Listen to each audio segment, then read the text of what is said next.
Hello, everybody. You are joining us for a new episode of the Tales from Tomorrow podcast. I am going to be doing a little tech setup here briefly, and we're doing this live on Twitch. We have cameras for all of our guests tonight, which is very exciting, so pardon any little technical snafus. I'm going to be paying attention to my audio meters, especially because we've got some different ways we're piping it in. Now that we're actually doing this and we're all here and it's materializing, I'll get my soundboard moved over and shuffled over very, very soon. But let's go over to our other scene here and make sure we got everybody lined up. I've got a sky above me and a dark night below me. Hello, everybody. DK, you got your mic open. How you doing tonight? I'm great. I'm feeling good. Good to have you. And Sky, how are you doing? I see you're muted yourself. I don't know if he can hear me. Uh-oh, I don't think he can. Maybe we can ping Sky. I don't think he can hear us. Can Mac hear us? Mac is guest in a green room. Lizard. Okay, keep the spam down, but let's make sure it works here. Can someone get in touch with Sky? I don't think he can hear or see any of it. Mm-hmm. Sky. I don't think I can do anything to help either. Sky, can you hear us in the call? Sky, hello? I had everyone. I think everyone's muted. I can hear all now. DK, you can hear me, right? And Mac can hear me. Yeah. It can't be on our side. It's got to be on his. Something. Yes, I hear many. Okay, great. Mac's heard many voices. Many voices. I don't think I lost you. Maybe he just needs to rejoin or something. I'm not sure. We're getting a lot of Sky's ambient noise here too. I don't know if I can apply a filter to him. I might, but I'm not really sure how to do that. We did toy around with a filter last time we tried this out. Yes, it does say that it's on, and it is on for him, sound isolation. But I am still hearing sound that's not that. Huh. Wonder why it's stopped working for him. I think something happened on Sky's side there. Something's bizarro. We can just boot him from it and he can rejoin it. Well, that's the fun of some tech troubles. Sky got the gremlins. That's right, Mac. That's right. That happens. Little bit of gremlins. Where's our chat to see what we got going on Twitch and all the rest? For those at home, I don't really watch it during the stream, but I do appreciate everyone out there chatting. I just like to stay in the headspace for our game. I will go ahead and then I'll prep a message to send out live on Discord. He likes to stay involved in the game so he can be on his tippy toes when he's ready to pounce in and kill one of us. Well, there's certainly the likelihood of that happening tonight. Sky, can you hear us now? Yes. Okay. Blast Raven off the roof. Yes, blast Raven off the roof. That's right. Why not? Sky, we are hearing some background audio from you tonight. Okay. I don't know if that's something you're able to mute out on your side. I've got a filter on you guys, but it doesn't seem to be stopping it. Sounds like TV noise, especially. Is that better? Hard to tell yet. Okay. All right. I need to crop my camera so we're all good. We're all just doing. It's actually working. Like I don't think it's actually cropping it the way I want it to. Oh, well, did I buy myself enough space? Kind of want to lean in here. Okay. I think we got good audio, but if we got anyone at home in Twitch chat, I'm not sure that we do, let us know. Our TTRPG tonight, we could use some tech checkers in chat to let us know it all sounds good. Okay, send that ping out. Get some people up in here. Okay, so we got Raven, we got DK, we got Sky. Everyone's good to go. Can I test my music to see? You guys aren't gonna hear this. It sound okay, I think. Good. Oh, that's not gonna get caught anywhere, is it? Is that a good thing? Well, it just might mean I have to move the audio in the old-fashioned way. Okay. No rip daring unless I do it this way. Edit. Find me that rip daring file. Oh, good, it did. Heyo. Rip daring season 9. There we go. That's what I need. And what's the other one called? Oh, well, who knew it was going to be that easy?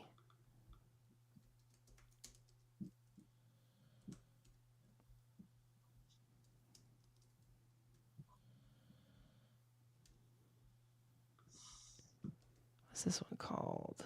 Who's ready to party? I'm ready to party. Yeah?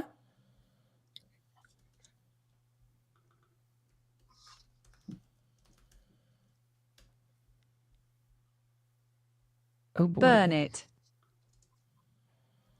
Oh God, what are we burning? Yeah, who or what? Who or what? Yeah.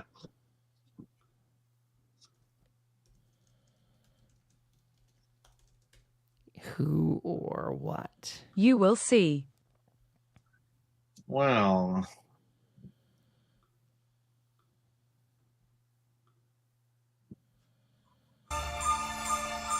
Take away my sound effect. Cool. Don't really know what is an appropriate audio level for this though. That's probably good. Eyeball that. Testing. Okay, hello, I'm talking at this level, and that audio would be at that level. Okay, that looks good. At least visually. Okay, I'm good to start it off then, gang. We'll dive into it today. I will do a video swap. That's how I know this is when to begin. Let me make sure the source will work over here, too. Okay, sorry, Kyle, I'm teasing you later, so you're seeing double. So press these both buttons at the same time and hope for the best.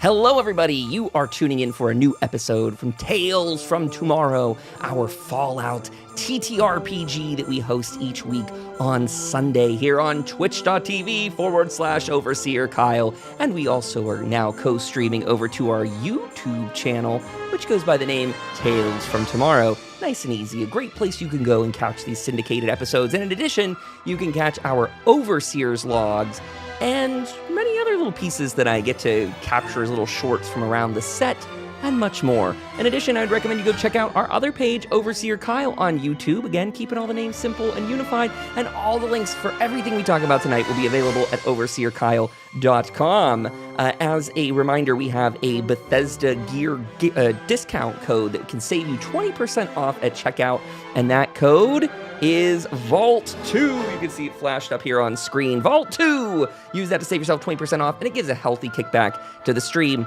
as well.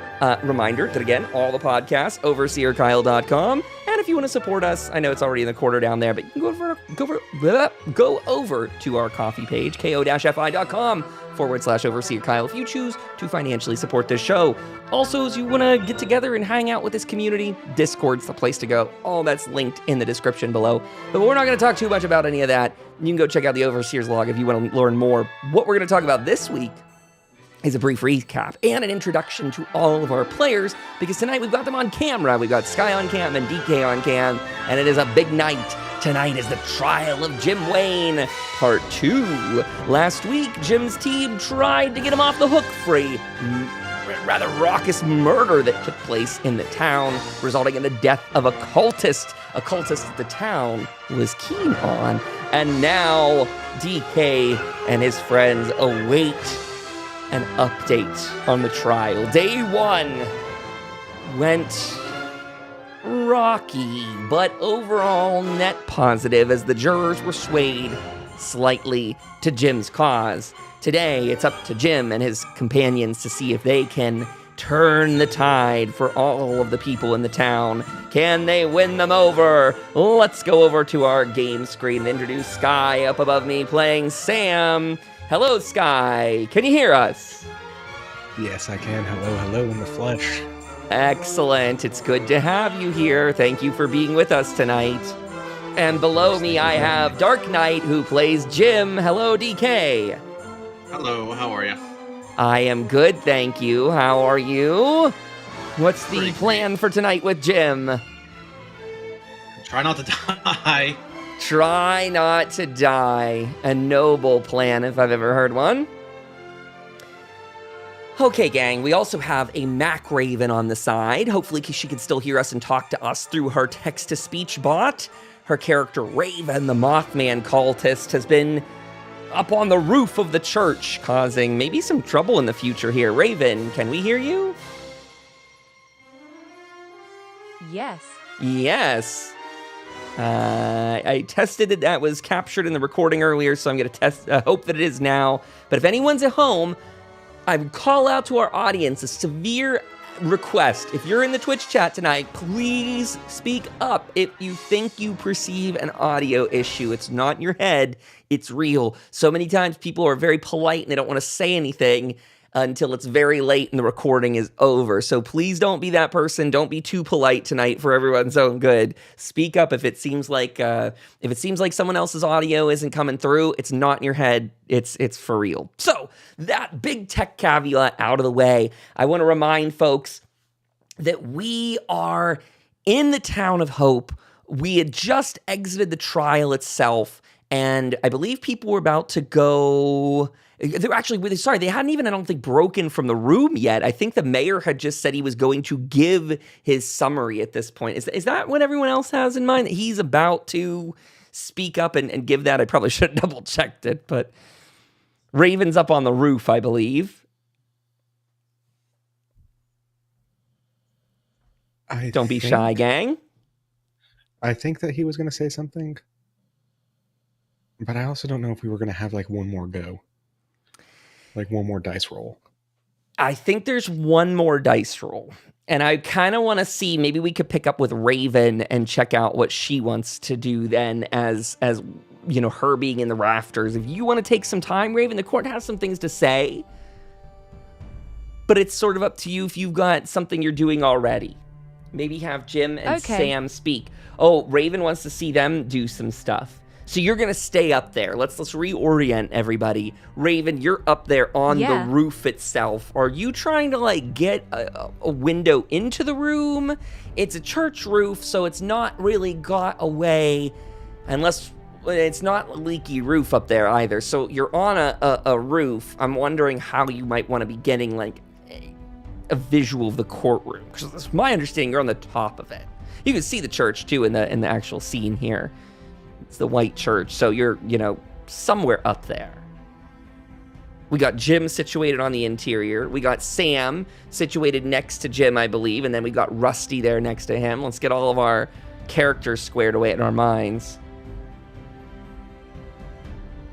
I am in that little room like that one we see in 76. Okay, so you've gone in then through the little, like, you've gone in through the top, through the steeple sort of area.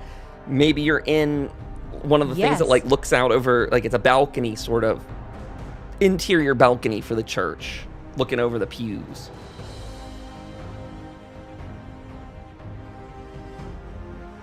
Okay.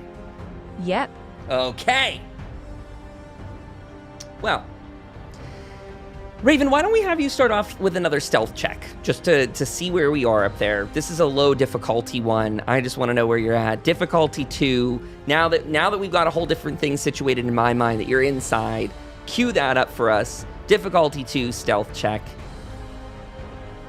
And then we're gonna start working on 2. Great. By the skin of your teeth, you slide past, almost knock something off, almost like bump a pile of books that almost fall, and whoop, Raven's feisty and fast enough that she can catch him and write him.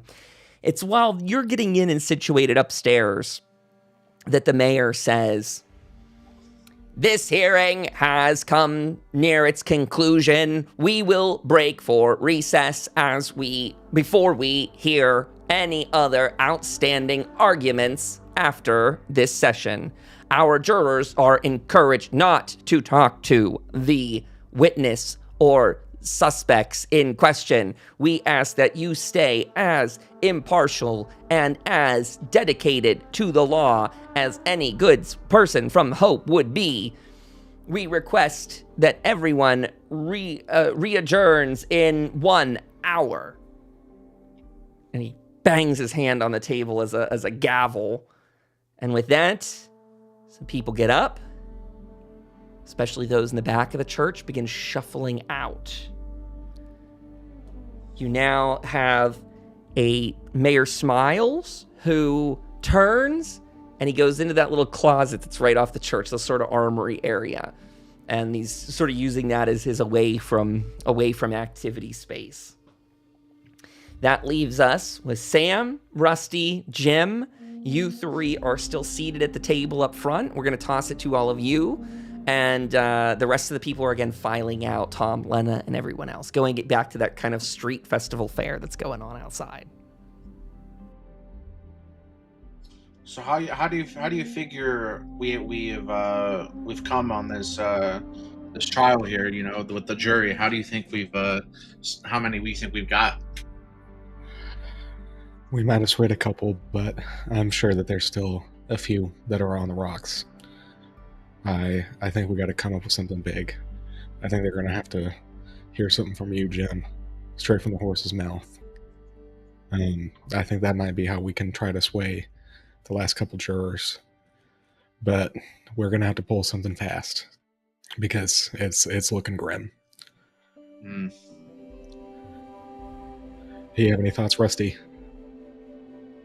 Well, my first thought, Sammy boy, is that those tapes did not teach me much. In fact, they said that it was a really glamorous life being an attorney, and there's supposed to be a bunch of scantily clad pinup ladies all around the office and fetching me coffee and I don't see it, Sammy boy. This is nothing. Maybe these were just some good old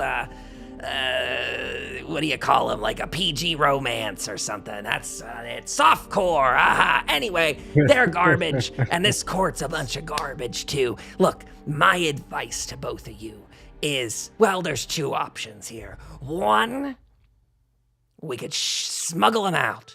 Two, I could offer to buy him, and he could work at my farm until he gets off of this. What do you think? That's, I think, number one. Shuffling you out's gonna be costly and timely, and I don't really want to die.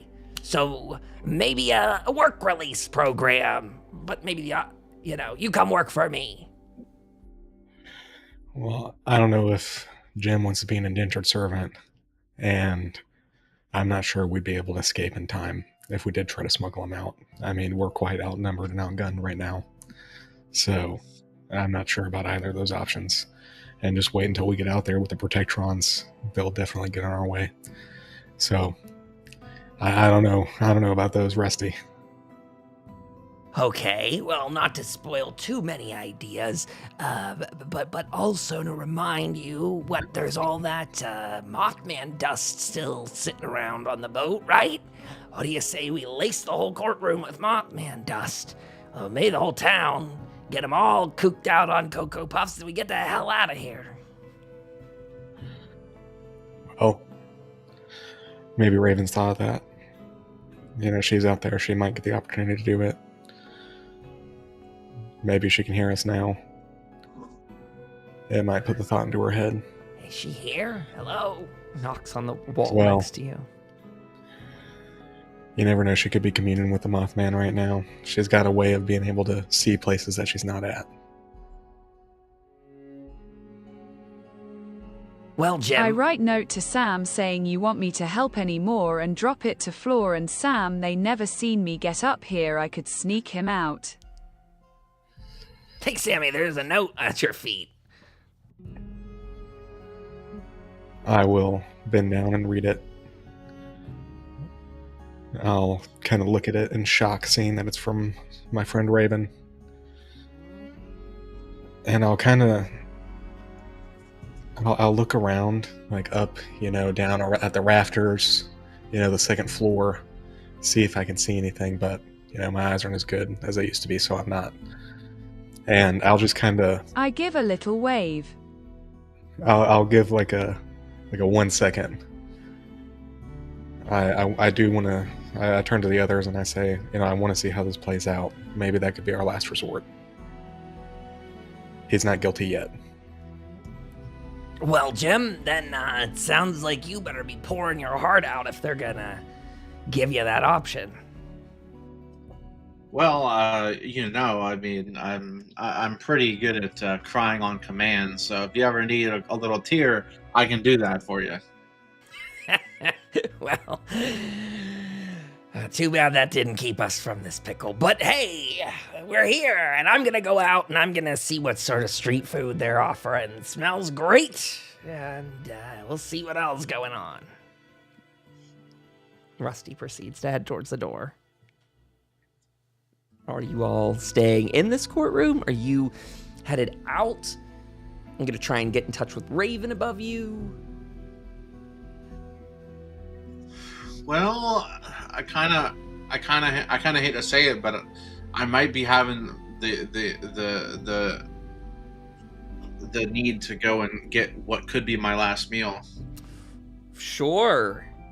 So as a reminder, outside there are kind of various street vending stalls set up, little impromptu things, people using basic tables. You got some cooktops out there. There's a lot of Mirelurk meat going around, especially after they killed that recent round of them. Probably a little rad stag. There's some potatoes that are grilled up. There's pretty basic fare, but still, again, that kind of street fare excitement to it. I want to say that there might even be some attempts at modern versions of like a Nuka dog, something like a Nuka something on a stick, but it it's probably squirrel bits and things like that. So what's Jim going for? Anything in particular? What suits his fancy out there for a last meal? Nah, I'll try some squirrel bits. Yeah, you go over and one of the people you've seen work in the cafeteria sees you come up and goes, "Oh, you're the one that they're trying in there, aren't you?" Yep, that would be me. Well, consider this a free meal on the town here, man. It's unfortunate what's going on. But, everyone's got to have their own way of justice. Got to respect it. Well, I appreciate the free meal. Yeah. It is tough. I mean, but I have my reasons for what I had to do. But of course, the town, they need to feel like they got to get their way. So, Yeah. Well, hey, at least these aren't, at least it's a town of nice settlers, not raiders. A lot of them, they put you in a cage, they skin you while you're alive, sometimes eat you while you're alive. It's a whole ordeal, and we had a whole group here even called the Gourmands, and I just think it's really nice that they're not the ones that are here in charge of the town. I just consider myself awfully lucky that I'm not owned by any raiders. I'm just able to cook for people, even the guilty, I'm able to help out all kinds here, and that's more than we can say for most places in the Waste, isn't it? Well, that's at least some good thing to look at. We're not under the command of raider force trying to subjugate us. Yeah, thank goodness. It scares me hearing all that stuff about the free radicals down the way, and also those creatures from the pit. I just hear some awful tales up there. You ever been up that way yourself? As a matter of fact, that's where I came from. Wow. Well, Yeah. That explains maybe a little bit. I don't know. That's a tough place, huh? Oh, you tell me about it. Like, it was one of those watch over your shoulder type places. You couldn't get around without being cautious. Well, I see that's why we got travelers coming down this way as it is. Tell us terrible stories. They say there's a whole band of raiders up that way that, well, I guess they torture people into joining them, so that's a good thing to get out of. I wonder if you ever told the town about your struggles and where you're from. Maybe they'd be a little more lenient on you. You never know. Buy yourself out of some trouble with some sympathy. Well, hey, that's something I should consider. I mean, I literally, from the get-go, decided not to spill any of my own words out there because you know how it is back in the old days before the war. Anybody who tried to defend themselves without a lawyer, it didn't go so well. Well, these aren't Wasteland, or these aren't the courts of pre-war, so I'd go at it whole hog and make sure to do your best, because, well, we're trying to build back something nice here, something civil. And sometimes to keep your civility, you gotta break a few eggs. And, well, it seems like you might have broken a few too many of the wrong ones, but that's just how it goes. And maybe this town isn't even the place for you. You could always run. I mean, I think I'd consider it if I were in your shoes, but I'm not. I got a nice little house over there that I tend to, and a little garden out back. I try not to ruffle any feathers, and the feathers don't ruffle me. Well, that's nice to hear. I will consider the run option, although that would be the nuclear last resort, because I don't want to.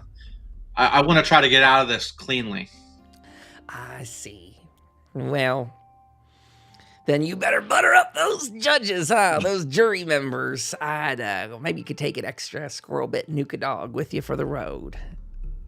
They give you another one. Sounds good.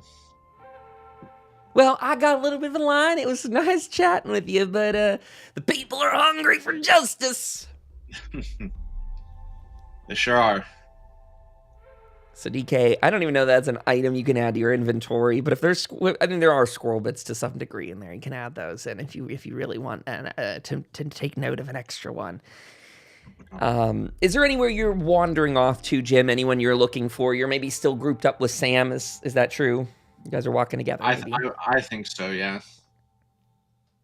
Is there anyone Sam's heading off to as well? Then I might break away and go to the back of the church and kind of look around to see if I can see Raven up there. Oh, sure. Do I need Maybe we could say you do a little check? bit of this while Jim was doing his squirrel bits. For sure. So, yeah. Do I need to roll a perception check to see her? Yeah, Or that's exactly what I was going to have sure. you do. Yes. For sure. Not too hard. You know you're looking for, so I'll actually, this is one of the times I'll get a little bit better into the rules, Sam, and say, since you already know you're looking for her and she's not terribly hidden, this is a test you could choose to pass at a 0 difficulty or difficulty 1 if you want to earn AP for it. This is just a rule mechanic that I don't use as often, but probably should. So you can pass automatically and just say, like, I see her, or you can roll for a chance for AP here. Difficulty 1. I'll roll for fun. Sure, go for it. We got to be lucky. This will set the tone. Oh, wow. Oh, wow. Patience. Oh, wow. A 1 and a 19. Wow. Yeah.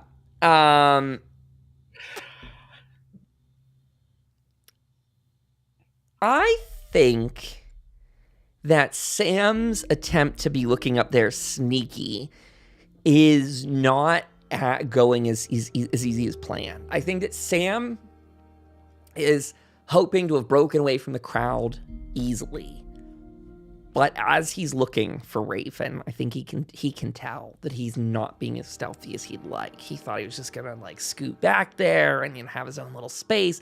But as it turns out, as this lot was intended for the church, this area is very much a picnic zone. There's all kinds of, all the space that's being utilized was meant to be utilized for community events. So as you go back there, you realize, there's actually some people sitting back here, and it's not nearly as open as I thought. There's some guards up on the water wall. I'll try and swap us into that overlay here briefly that shows people the church. If it will do that on Alchemy, let us try to synchronize and engage. Okay, so we're kind of looking at it almost right here that this would sort of be some of the back area to the church, and there's some guards hanging out here, like looking. You can kind of tell you're not that far from the dock. So Sam just has this thing. You see Raven, but you can tell other people know that you're doing something odd. I'm going to play it off like I was looking for a place away from people eating to have a gray tortoise. So I'll kind of lean against the fence and strike up a cigarette and just kind of like play like I'm just kind of like my mind's wandering. Sure, here you go. Gray tortoise for you. You can have. Yeah. So Sam's back there. He's trying to see Raven. Is Raven decloaking herself in any way to like make it obvious she's up there? What's she doing?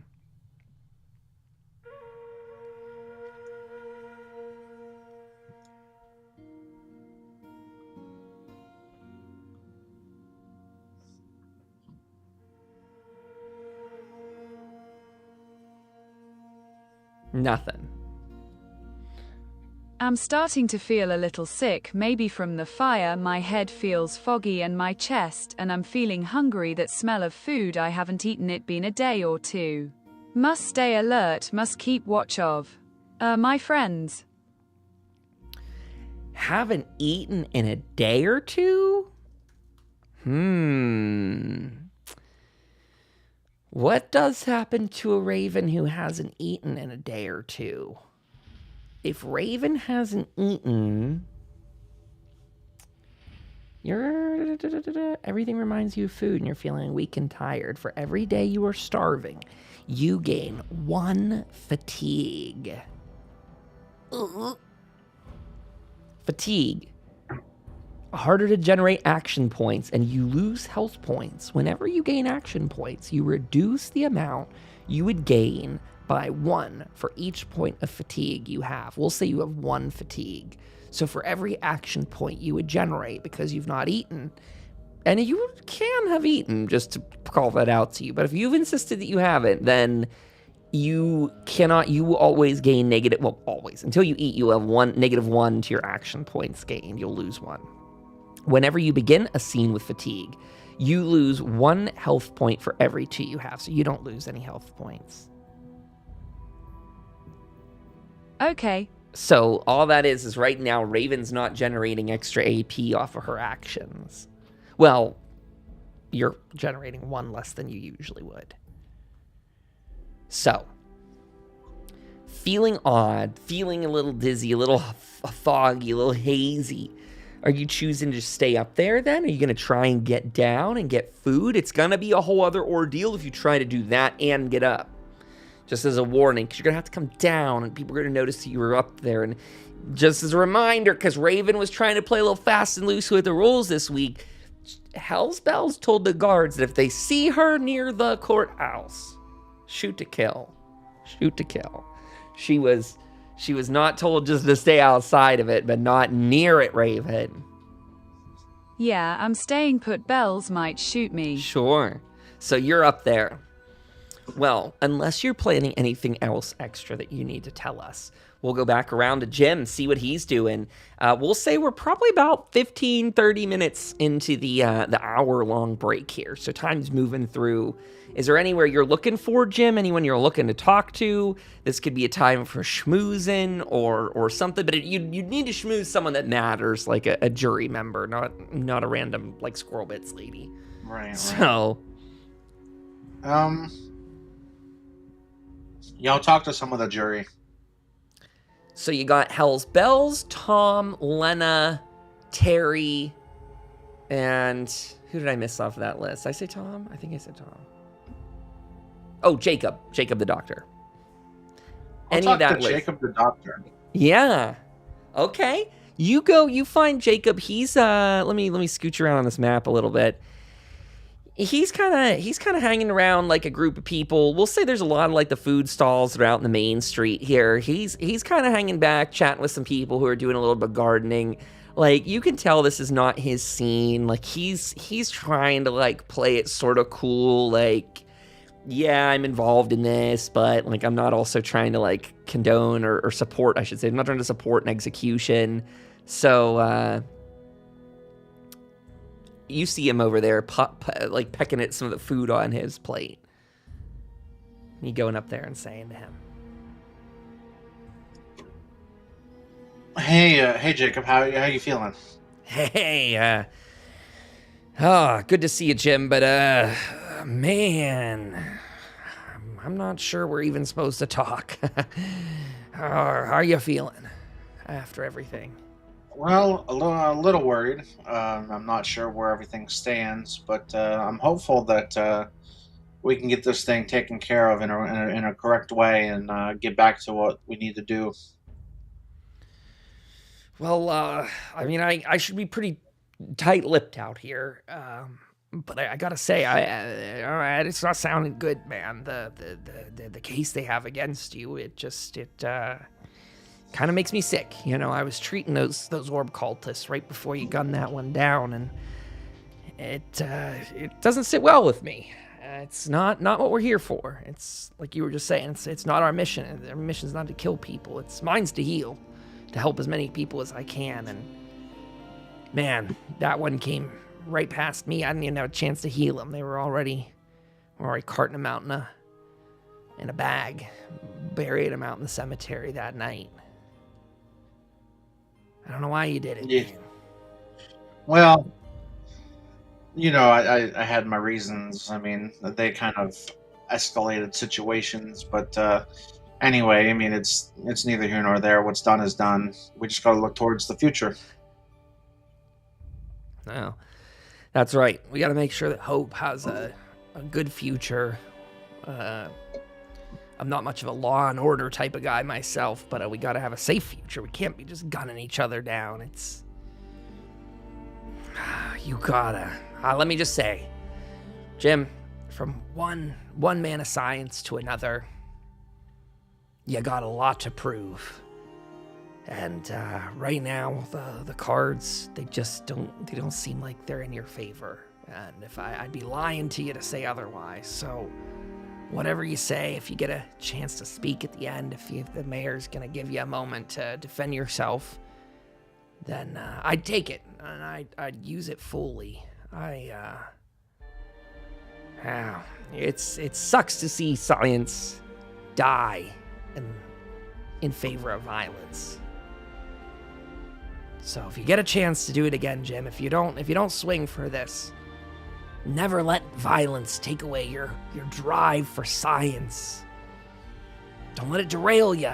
Don't let it consume you. If you could be a man of medicine like me, maybe in the next life, whether it's soon or far. Well, as dark as that sounds, I mean, you're really on the point there. I really need to rethink, you know, going forward how I operate and behave. The cultists are good people. I'll tell you this little extra. Actually, you know what, DK? Why don't we have you go ahead and roll Jim a speech in charisma now? We'll keep it an easy one. It's not catastrophic if it falls apart. It's a very low threshold for that. But difficulty 1. Okay. He goes, well, I'll just keep it simple and I'll say to you, Jim, those cultists didn't make a bad impression on people their first night and day here. They were amicable folks. In the Wasteland, we can't we can't be so choosy of our allies. And that doesn't mean we partner with the worst of them. It doesn't mean we bring in the bloodthirsty cutthroats like yourself. But some of these people could be brought around, and who knows what led these guys to this unenlightened sort of path they walk, following a plastic orb. You and I know better than that, but I don't know that they do. But we could have switched it for them, and now I'm even a little worried about that, if I'm being honest with you. I think if there was a chance for men like us to kind of bump them back into the land of science, I think it's swung the opposite way now. And I think that, if anything, the rest of the town's probably a little more keen to listen to them. So, but hey, I could talk your ear off, but I gotta get going, and I don't want to get in trouble for talking you out here. All right. So, all right. I hope you live, Jim, or at least it's an easy send off. We'll all get to share another round, one way or the other. So see you inside there. And he kind of gives you a pat on the arm, and he heads out, turning away, because he's a little looking over his shoulders a bit. Like, he just doesn't want to be. He's not feeling like paranoid, but he also is feeling like, hey, we're right outside the courthouse, and I don't want to be like standing here too long, sounding like I'm counseling this guy on it. But he did give you a little to go on. Right. What we got Sam doing while he's lighting up in the back? Any change for him? I think I'm going to take a walk. I'm going to walk to the street. Okay.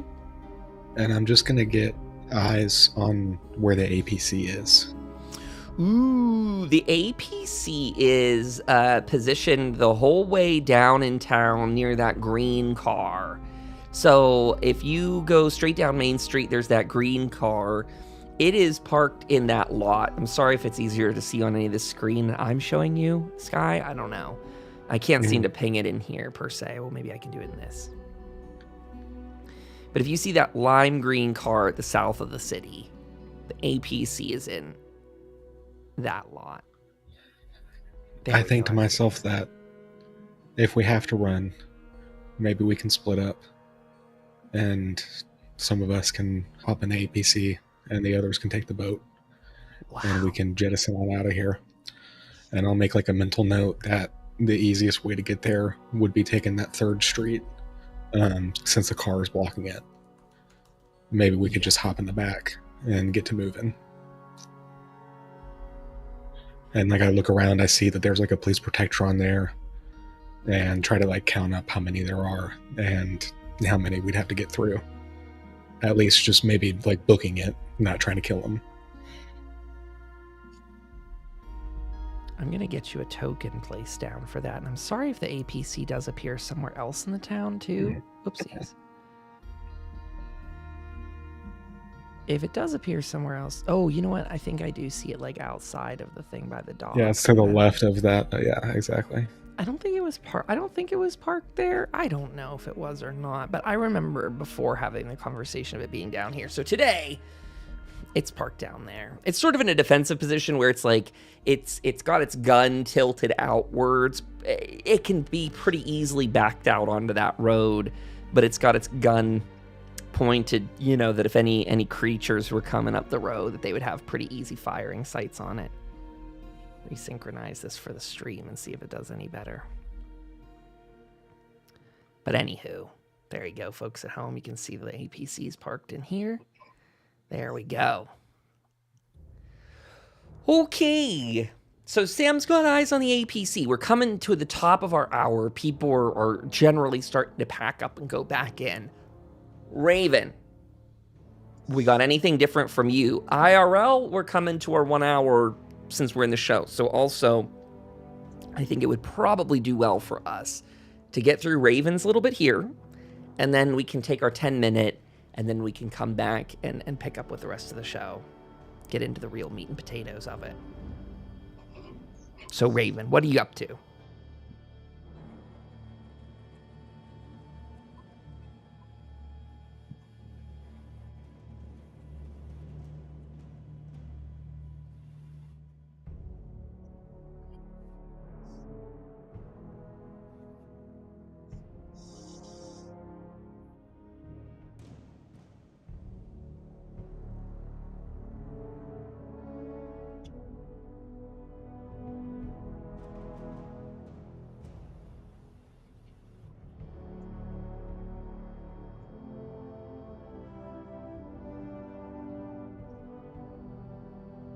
I go to overlook area and rest there hoping I don't get caught.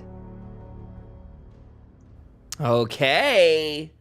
Okay, so Raven's sitting up there hoping not to get caught. Anything she's seeing all the people come back in.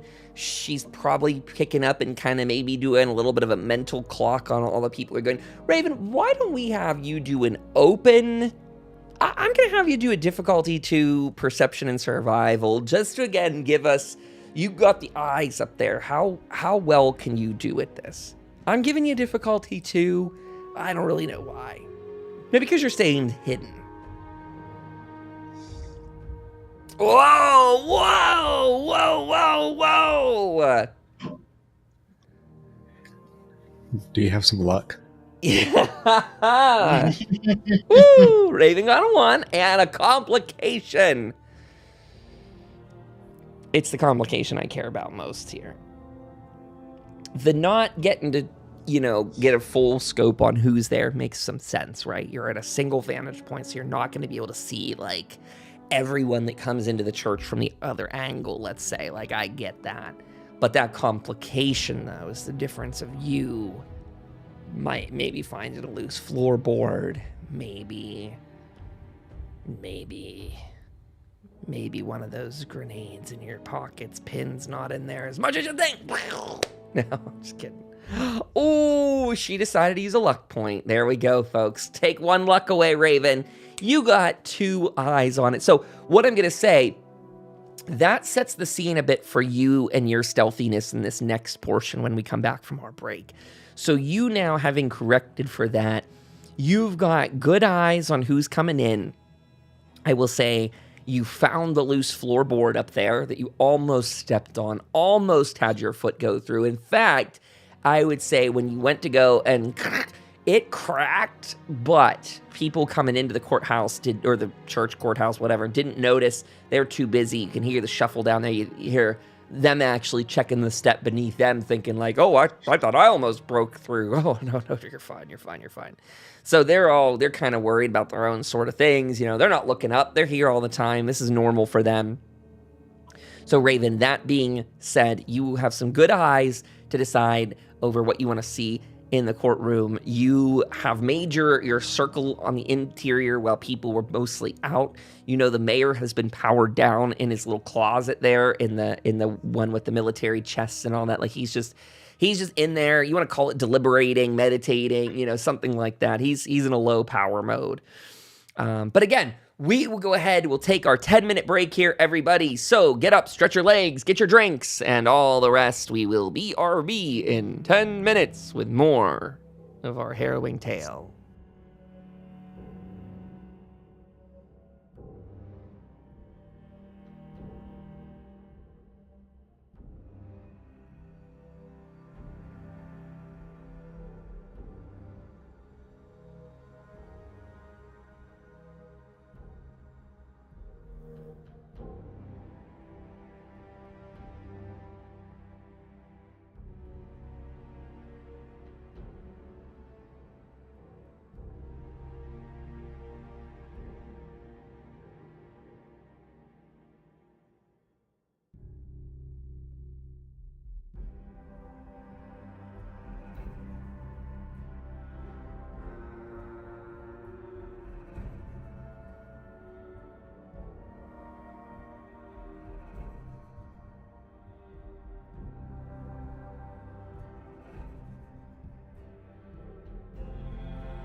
Hello, everybody. You are rejoining us for the second portion of our episode of Tales from Tomorrow Under the Mothman's Embrace. Wilpertonker, welcome to the Twitch chat. Good to have you out there. Today, we are deciding Jim Wayne's fate, or maybe he's deciding a bit of it for himself. And so we will return in just a moment with all of our friends here at a push of a button. And I've got Sky above me and Dark Knight below me, and Raven is in the voice chat with us. Oh, I gotta reopen my alchemy. It makes my computer run so hot, I decided to shut it down during the break. Kind of crazy. Maybe I don't even really need it up yet. Okay. I'll let that be. So as we were leaving, our characters were outside, getting situated. Jim was getting food, talking to Jacob, the doctor, one of the jurors. Sam was out back looking for a sign from Raven. Sorry, the Sky. Did we get further? You had your gray tortoise. You saw Raven up there. Was there something else you decided to do that I've already spaced on? Yes, I looked for the APC. That's it. Thank you. That was totally out of my mind. Yes, Sam located the APC down the street, and then we departed with Raven having just kind of gotten her bearings. She's got a lay of the courthouse as it's going on. She's seen who's coming, who's going, getting it all on lock. So we are approaching the top of the hour in the game. Everyone was left out in that 1 hour break.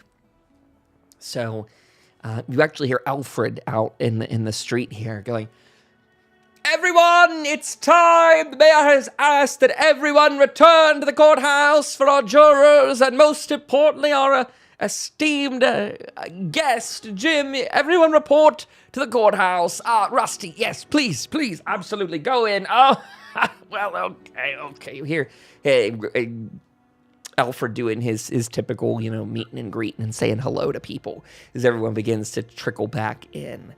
Are you two meeting up inside? Are you meeting outside before you go in? Any kind of last words before all these people start to get together? Someone's looking to grab or tap from the crowd, anything like that? I'll walk in with Jim and just whisper to him, this is it, buddy. We gotta really make this work. Otherwise, we might have to go for more drastic measures. Well, it's certainly going to be a challenge. Well, if you have anything to say, now's your time to plead your case, friend. It might be your last words. Yeah. All right. So as you all walk in, take our seats. Sorry. No, you're fine. You go ahead if you want to narrate that. That's what I was going to say next. So by all means, say that again for me, Sky. No, I'll walk in with him and we can take our seats and just eagerly await what's to come. Rusty comes and sits down next to you and he goes, Sammy boy, the temperature out there is not so good. I was talking to a couple people as I was making my rounds, and remember that talk you and I had down at the Free Radicals bar, and I'd said that, maybe you guys were the bad guys after all. Well, that wasn't an invitation to prove me right. I wasn't a challenge I was setting up. I wasn't cutting out an archetype for you guys to fill in, but here we are, and I'm at the trial trying to defend one of you guys from getting the gallows, and it makes me feel like maybe old Rusty was right. I'm not happy about it. If I could turn back time, stop all this from happening, I would. But now we just have to live with the consequences and try our best to, maybe sway some hearts and minds. Unless you happen to know of a time machine or anything like that. Don't have any, friends you could call on in a situation like this to help us out, anything like that. No favors or mysterious devices or, I don't know, maybe something fancy, some military tech that could roll the time back. That would be great. If only, my friend, you were my Hail Mary. So, it's just us. Well, remind me not to play sports ball with you there, Sam. Me, your Hail Mary, I'm just an old ghoul. But you know what? I'll at least make sure Jim here gets his good time. We'll make sure that at least he gets to plead his case. I promise you that, Jim. We're gonna get you to plead your case. And as Rusty's saying that, he's kind of getting this raucous roar because the room has sort of gotten louder. The mayor has started to, kind of trounce out from his room there, coming up to the center lectern and calls the room to order with a bang of his Protectron arm against the pulpit there. Thank you all for returning to the trial of Jim Wayne. In this last segment, our jurors have been able to hear cases and defenses from those in question to the party. However, now it is time for an open session for anyone who wishes to lodge a complaint or dispute. If you wish to speak up now on Jim's behalf or against him, this is your time to do so. And there begins this little murmurous, kind of like people start like whispering next to each other, and you hear Lena's voice out of the jury as she speaks up and goes, "Well, Your Honor, I can speak for the jury here. We honestly really want to know and hear from Jim himself. He's been awfully quiet in a case that directly involves him, and I think that we've got a lot of questions. I myself have some concerns about where this trial has gone and what it's covered and what it hasn't. So I think it's time for us to hear from Jim himself. If he could come up there and speak to, put him under oath, make him answer your questions, Mayor. We got some too if you need more. But let's hear from the man in question." The mayor goes, "Request processed. Jim, you are on trial defending yourself along with Rusty and Sam. You are required to step forward and sit here at the chair for questioning. You are considered under oath. If you have no deity or other being to swear an oath to, then we will consider it an oath on the sanctity of this town. Do you promise to answer all questions honestly and to the best of your ability?" I do. "Proceed to the seat." Jim gets up, can make his way and sit there. As Jim sits down, again, there's that raucousy sound from the room, people kind of coming to more and more attention. This is kind of the big moment a lot of people were waiting for, maybe even a little upset that they didn't get to hear from earlier in it, thinking they might hear you speak, but you taking the kind of the silent route there to not incriminate yourself. Now this kind of extended session is what we're into, and this is where a lot of the focus for the event is coming down to. Sam and Rusty, you may, we'll let you kind of jump in should you wish to help Jim while he's being questioned. A little bit of an odd pattern, and I'm saying this above board to you, to myself being Rusty, but I'm saying it to him anyway, that you guys can kind of step up for Jim if you feel like he's sort of gotten off path or into a corner or whatever it is. The mayor is treating you as part of his legal defense, although again, you're not actually up there in the seat yourself. So with that, the mayor goes, "Proceeding to questioning. Jim Wayne, you again stand accused of cold-blooded murder of a cultist which you brought to this town. You have not denied that you committed this act. However, you have said that this is a form of self-defense, and the court has found that insufficient, as you proceeded to burglarize the home before the cultist rightfully pulled a weapon in self-defense, to which you executed the cultist on the scene. We are now calling your character into question, as you have assisted the town of Hope on numerous occasions, however, have only done as much as any other person in this town. Jim, do you find yourself to be above the law in the town of Hope?" No, I do not, actually. So you agree with the sentencing for today? I wouldn't agree with the sentencing, but I do agree that I'm not above the law as it stands.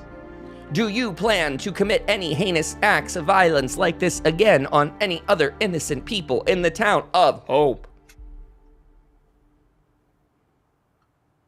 Straight up, no. As this is going on, you hear kind of a murmur come from the jury.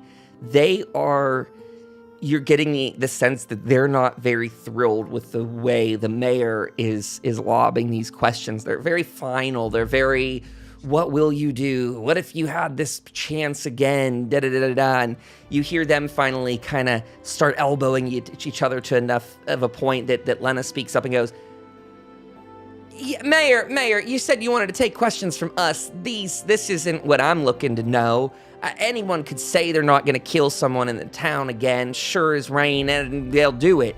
What we want to know, I got questions if you're ready. And the mayor looks at her and goes, Juror Lena, the mechanist, please proceed to your questions.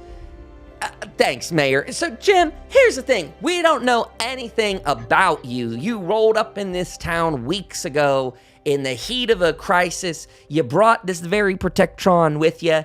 And honestly, it has been a high and low occasion ever since you guys got here. As much as I take to some of you, killing people in our town, that crosses a line, Jim. What has made you this way? From the person I knew to the murder I see here, what has made you this way? Well, to be honest, I guess the Wasteland itself has made me into what I am. I mean, aren't we all overburdened by the realities of what we face? Are we not disgusted by what we must do to survive in this place we call the Wasteland? Are we not ourselves doing whatever it takes to survive and live in this hellhole? Well, Jim, you ask a great question. And the great answer that I can give, the best one I can give at this moment is, yes, we all live in that. And I look around me and I don't see any other murderers here but you. So what has made you come from all the same roots and pushings that we have and make you take violence against our own here in the town? We're to give shelter to those in need. Hope is a waypoint, a stopping point. Aren't you yourself even from the pit? Your people were the ones stopping here, and yet you're making it a bloodbath and a town of murder and mayhem. Look, I will not deny that I have a curious mind, as I am a man of science. You know, what procured me to discover and take hold of that object that they hold so dear, I've done so out of curiosity, because I too am curious why or how there could be some sort of supernatural ability beholden to such a normal, average, everyday object that we all know it to be. So of course I took the hold of the object, and of course I was curious enough to see if it really did hold the power it was claimed to have. Did I know that they were going to react in such a way? Possibly. But did I know that they were going to kill me? Who knows? I didn't know, and that's why I did what I had to do. And to your question about where I've come from and what made me into this way, well, to be honest with you, I'm not sure that I am totally all together. Growing up, I was struggling immensely with mental health issues and struggling with my own dealings in life and how to overcome them. And I'm not totally back to normal, as one would say, but I am on the right path. And if you would allow me to live another day, I could show you that I can and will try my best to do better in this life. There are some high and low murmurs that come out of the jury from that. Some people react well, especially to that last impassioned plea, but I think you would see that the faces of Tom and Lena are very soured around the subject of science being the facilitator and necessitator of violent acts, and Jacob's face as well. Like if Tom and Lena look perturbed, Jacob looks deathly. Like he has a look on his face, and before you can see, it looks like he's about to speak up, and Tom kind of puts a hand on his shoulder, and he stands up and he goes, Jim, look, trying to use the topic of science here with us. This board here is mostly made up of people of science.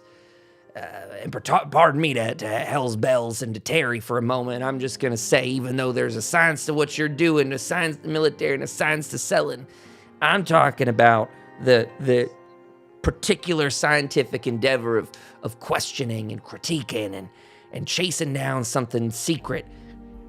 As Len laid out for you a second ago, it is near and dear to us to welcome people and to be scientifically inquisitive. The idea that you were so infatuated by disproving someone else's faith that you would barge into their home and seize their belongings and then execute them when they try and take it back from you is in every way wrong. There's just nothing right to it. Not here in hope. Maybe again, if you want to be a raider type running through the hills, pillaging all you see, I can get you a ticket to them real fast. And before he even goes further with that, I think Jacob stands up next to Tom, you know, kind of Tom trying to like tame him before. Jacob goes, I am disgusted to hear that kind of rhetoric used here to defend yourself. That is something deeply, mortally wounding to academia and the scientific pursuit, that you would hide a murder behind being curious. It's one thing to have done it and to say that you were ill and that we could treat you for it. But it's another to say that you couldn't help yourself for science, that you knew that there might be consequences to it. And you did it anyway. And you did it so finally, too. It's not just that someone got a black eye or a broken arm, but to have killed someone here and then blame it on science. It couldn't help yourself. Well, I mean, is that an excuse that would work for me if I were practicing medicine on people? If I said, oh, well, I just need to, I'm so curious if this cure works. Why don't I just inject the whole town with all these ailments? I would be flayed alive for malpractice, for malice, for harming a whole group of people. There are lines, Jim. We swear oaths that we are not to do harm. Me as a doctor, I do. And if only maybe you had taken that route, maybe you'd not be putting our innocence into the ground so soon. You know what? I don't even know what to say about this. Mayor, I have my verdict on this. I can cast my ballot whenever. And Tom goes, hold on. We'll let... If Jim wants to, Mayor, if it's okay by you, if Jim wants to have more words about this, we'll keep old Jacob in check here. He can hold his vote. If you're decided on it, Jacob, that's fine. I'm not trying to convince you, but let's give the man his due process here. Thank you. Let me pose you with a question. Should Robert Oppenheimer not have been on trial for what he had done in the name of science? Again, the man did claim that he was using science to build a bomb that, as we know now, literally destroyed the entire world. Should he not have been on trial? Again, Should the guy who invented the gunpowder that was used to create firearms that killed millions every year, should he not be on trial? Why did those people get to go free and be seen and deemed as heroes of science? Yet here I stand on trial for something that I now regret doing, but then again did so in the name of science. Why should I be on trial if these others who have done way worse than I have be not seen as criminals of the world? Lena slams her hands down on the table and she goes, "That's it! I am leaving. I'm with you, Jacob. Mayor, if we are going to have some sort of Looney Tune show trial here where the man on trial for killing someone is trying to throw this court into such disarray, Mayor, I don't know what to tell you except that my vote is made up. I have made up my mind. This is a sick and perverse misuse of science and of justice and of law. Those people he's talking about should have got their comeuppance, but the fact that they didn't because of some previous legal system, the fact that they got to run free after they committed these crimes has somehow twisted this man's brain into thinking that he can get away with just as heinous of acts, just murder of one, great as many of murder. What is this nonsense we're hearing here? What kind of dirty logic is this man laying down? Tom is now like struggling to he's got two firebrands on his sides, and Terry and Hell's Bells, they're kind of to the wings of this on both sides, in their jury panel, and they're not as angry per se. Tom's not really needing to control them either, but Lena and Jacob are about sealed on their opinions there. Tom goes, hey, both of you calm down. Is that really the logic you're going with there, Jim? That because other people got away without being held accountable, you somehow have a license to kill anyone that gets in your way of your scientific pursuits? Is that correct? Not precisely. In fact, what I was trying to argue is that the same men who have done way worse in the name of science received far less of a punishment than I have. In fact, the punishment I'm purported to be receiving, I think, is well overblown, considering that I, one, regret my actions, two, only did it out of what I purport to be self-defense, because let's be real, they did pull their guns in an attempt to possibly kill me, and I could not let that happen. And three, the life that I took, yes, it was wrong, but it was only one person. These other people who have gotten off with less of a punishment killed millions. And I think that at least at this very stage, I should at least be considered that, yes, what I did was wrong and I should be punished, but not for something as crazy as what you're purporting that I should be punished with. That just seems like a hell of a twisted logic there. You're saying that because under a different system people got away with these killings that you shouldn't be thoroughly punished for yours, or at least you're thinking that because they didn't get as big of a punishment that yours should be lessened. I don't represent those courts, and I don't think anyone here does. I just am talking about justice here and now. Be damned the pre-war people. They ruined the world. But this is a heck of a statement, Jim. You've given me a lot to think about here. Mayor, I might need a moment myself. Maybe the jury should break for a recess. I'm going to pause to say here. something. Yes, and then tap you guys. Yes. They're doing their thing. Sam, let's go to you. I would like to make a point. I would like to say that if we put this man to death today, what difference does that make between us and, again, those people who destroyed the world, and the raiders outside? They thoroughly believe in an eye for an eye, and I think that we could be better than that. The mayor tilts to you, Sam, and goes, "Well, Samuel, the raiders outside the town of Hope do not believe in an eye for an eye. They are all for rampaging. They do not believe in a justice system, but instead a civilization built on power and those who can take it by force. It is to say that their leadership is by coup. They kill whoever is in power and not as powerful as they, thus leading to an infinite change in leadership. But under previous American democracy and other systems of governance, we use a system that is punitive. That is to say, if someone commits a crime that falls under a category, we have a predefined response in line.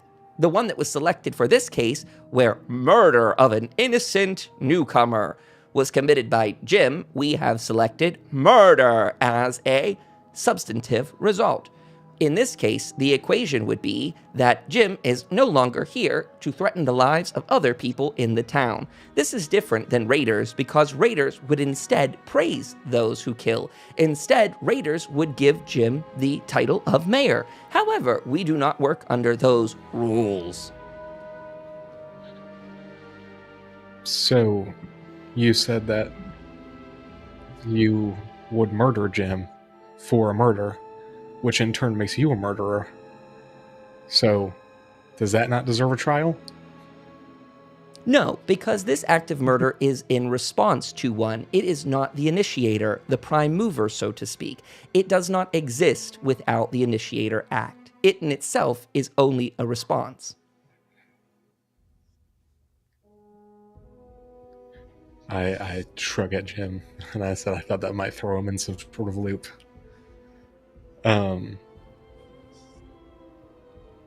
I kind of look around at everyone, and I think back to something Lena had said, where she said that she doesn't see any murderers around here. And, I kind of look at everyone and I say, I know that none of you were on trial here, but if we were to look back into any of one of our backgrounds, who's to say that we didn't, directly kill someone or inadvertently kill someone ourselves? Maybe some food that you took from a house that you thought was abandoned before you came here belonged to someone and they ended up dying of starvation. I myself fought in Anchorage, and there were plenty of situations where, the Reds didn't fire first, and I did. But I felt like I was protecting myself, which I imagine Jim was feeling very similar at the time. And all that is to say is that if we dig into any of our backgrounds enough,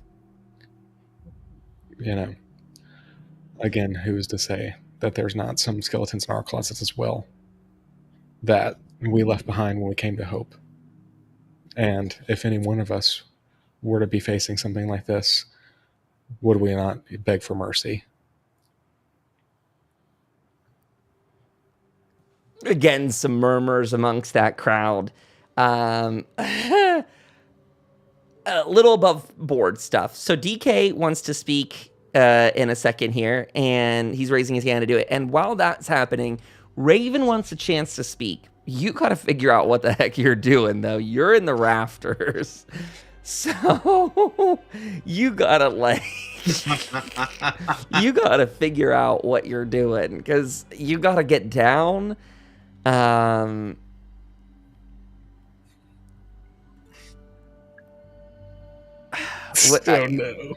don't. Are you gonna jump down from the rafters? Or are you just shouting out that you're up there? I mean, there's all kinds. Or maybe she's gonna throw a satchel charge at Lena. She's gonna make us think that she's the voice of God up there in the top of the church. Oh my gosh, lay it on us. Okay, let's go back to Jim. He wants to speak. I think there were some like comebacks to what Sam had to say there, but I think those people are just keeping it to themselves for a moment. So Jim, you raised your hand. Let's hear from you. May I for a moment point out the hypocrisy of the town here for a second? Let's see. You're here worried and upset that one cultist's life was taken by accident, so to speak, in this unfortunate event. But weren't you just here weeks ago? Were you just not here a few weeks ago? Not just ready to gun down my friend Raven for being a cultist? Were you not ready to take her and have her executed for being one of those Mothman cultists? I mean, this is hypocrisy. I'm here on trial, and you're all upset about the death of a cultist, but yet here you were just weeks ago wanting to take the life of my friend Raven because she just seemed to be a little bit off. Jim, go ahead and roll a difficulty 1 charisma check on that one. Speech and charisma? Yeah. Okay. Can I help him if he passes? Yeah, he's good though. He's fine with that. With that, you hear the very soft-spoken to this point Hellspell say, "Well, maybe I could speak to that actually. The attempted killing of your friend. I was there that night and I stood up for her. I at least tried my best to make sure they didn't. All I can say to that, Jim, is those people showed a lot more restraint that night than you did. Your friend Raven here was about to be executed, you're right. But there's a good reason for it. As you all have seen, as you all have brought to this town, those Mothman cultists, look what they did to our jail. Look what they did to Lena in the APC. I mean, every encounter we've had with them is one where we barely have made it out alive. Still, even with that amount of carnage, and I'll admit those things happened afterwards, but even with that amount of animosity that these cultists show, our people still showed an awful lot of restraint, and Raven has been a welcome member of this town, and I don't doubt that she gets the odd look here and there, but also note that the tools she carries around are a morbid artifact to her origins. She has a bow made of human bones, if you haven't seen for yourself, and well, I might turn my stomach, and I don't think that that's very civilized folk, but I will say I will ask why you didn't show that same level of restraint that those drunk bar thugs, pardon me to my own crew who works in my guard, but those bar thugs who've since been disciplined, why they had more character, more courage, more conviction, more restraint, seeing a greater threat. But it's my understanding, as I get to know the facts of this case, you even traveled with these cultists before you killed them. They helped you. Some of them even gave their lives helping recover this APC. And your thank you was to invade their home, to steal their beloved sacred artifact, to be offended when they try and take it back from you. Jim, I feel like my vote has been cast in this matter too, Your Honor. I think I've said what I need to say.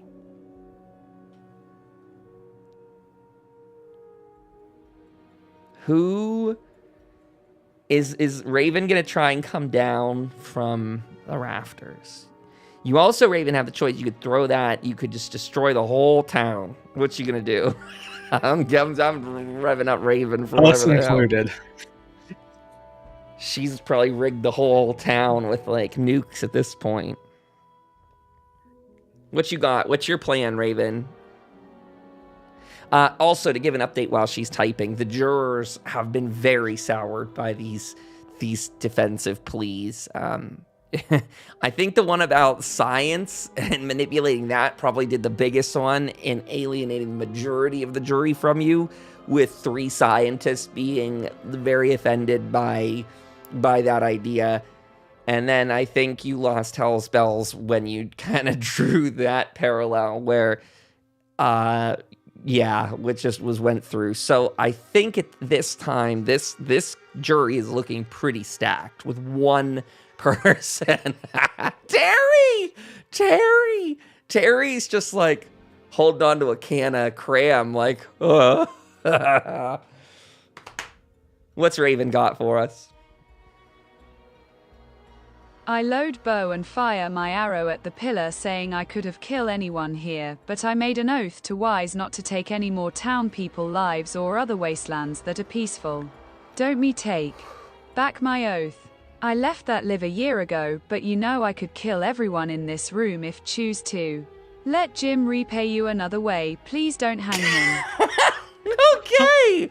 Well, Oh, good God. Oh, God. I could kill everyone in this room. Jesus Christ. I need you to roll a level, a difficult. Oh, I'm going to go for it, Raven. You better use every AP you can buy. You can do it. Difficulty 5 speech and charisma check to which your friends can assist you. Difficulty 5. You just threatened to kill a whole room of people and you've launched a flaming arrow? Okay, you launched a flaming arrow in a wooden church. I'd also I'd like to have you in a minute here also roll a Not flaming. You did say it says no, it doesn't. I'm sorry. To fire her arrow. Fire my arrow. I apologize. Thank you for the correction. I'm so sorry. I was hoping it was a fire arrow. Sorry. Okay, good restraint. That's the restraint we're talking about. There's a wee bit of restraint. Just burn down the whole church. Okay, so you've got a really tough test, the toughest I've ever issued, and I think in good formatting. Now, bad news, you guys have no AP in your pool. You've got 1. So if you want to buy the remaining AP to roll 5 dice total, Raven, then I will get credited 5. I will get credited 5 points. Is that the direction you want to go? You want to stack this roll? Or you don't have to do that, but I'm strongly encouraging. Okay, that is fair. Okay, so all of that, I also don't really care too much about my own action point pool, but there you go. I've taken them all. So Raven, you will roll 5 on this, and assuming you get 1 success, your friends can each roll to assist you in this matter. So you're rolling 5 dice for a speech and charisma test. I'll reread that for people at home. It says, I load my bow and I fire my arrow at the pillar, saying, I could have killed anyone here, but I made an oath to the wise Mothman not to take any more townspeople's lives or others in the wasteland that are peaceful. Don't make me take back my oath. I left that life a year ago, but you know I could kill everyone in this room if I choose to. Let Jim repay you another way. Please don't hang him. That last line seems a little clunky. I'd cut that. Let Jim, you want to say it threateningly, Mac. Let him do it another way. Okay, so out of a 5 difficulty test, Raven's got 2. Even if Sam and Jim succeed, that is not enough to pass this test. So speaking above board, you could use your luck to re-roll a couple of those and hope to get them down. Raven's not a charismatic or speech-inclined person, so you need to roll under a target number 4. That's brutal for a test like this. I'm sorry you got such a hard one, but let's try and fluff those numbers a bit. So if you re-rolled, I don't know, how much luck, what's your total luck and how much do you have left? Let's start there. What's your total luck and how much you got left? I'm seeing that you've got maybe 4 luck in your pool. I have 4. Okay. So you could re-roll 4 of those, and I do it in a single increment order. So you could, wait, how many dice rolled here? 3? Wait. This isn't even correct. 1, 2, 3, 4, 5. You rolled 7 dice here. So let's fix that up first. So ignore the 9 and the 6. Neither of those counted to help you anyway, right? Those were all irrelevant. So we'll take the top row. You've succeeded on 2. So it's the 7, the 17, and the 14 that you want to re-roll. It doesn't really matter in this case. There's not, per se, a complication linked to those. So you could go just in order of those 3 if you want. You'd have the action points. Okay, none on that. None on that. No. Now hold off on... Well, actually, can she hold off on this one? Because I'm going to say Sam and Jim could help, but if Raven doesn't succeed this next one, then there's no helping. It just wouldn't pull through. Why don't you go ahead in that 14? If you want, Raven, if you want. It all comes down to this. If you succeed on this, then Sam and Jim succeed on theirs. You got it, but it's pretty precarious. Oh. Damn. So, with that threat issued, and an arrow hitting the Okay, Nuka time. table, I'm trying to think how does this even go from here, folks? This is nuts. I think it goes something like this. As Raven sets off the arrow, it hits the pillar. She, through her vocabulator, modulated to the highest volume it can, bellows out from above. The people in the room, taken aback, this threat, this rather lengthy threat that's yelled from the rafters about, I could kill you, and this kind of hard to see arrow, all things considered, since it's not flaming, it's not very like super obvious. Some people see it and kind of hear the thud. The mayor, unbeknownst to like the most people in the courtroom, the mayor quickly locks on to your position and goes, warning, citizens, this is now a free fire zone. Just sends up lasers up to your direction.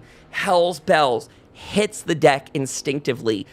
Rifle off of her shoulder, seeing where the mayor is shooting, clocks you. Pow, pow, pow. She fires off 3 shots. We'll do damage for all this in just a moment.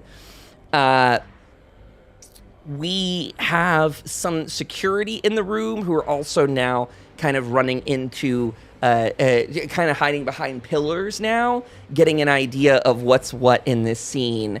So, Raven, I'm going to roll damage here in just a minute.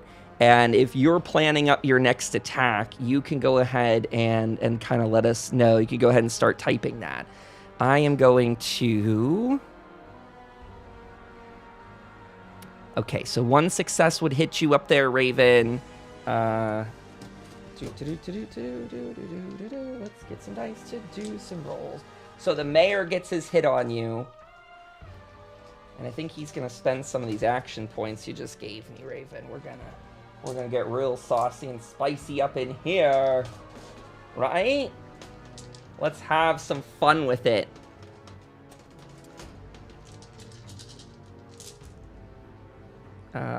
2, 4. How much does he roll for this? Let me double check his number. Okay, so the mayor hits you. That was 3 points of damage, and that was 4 points of damage.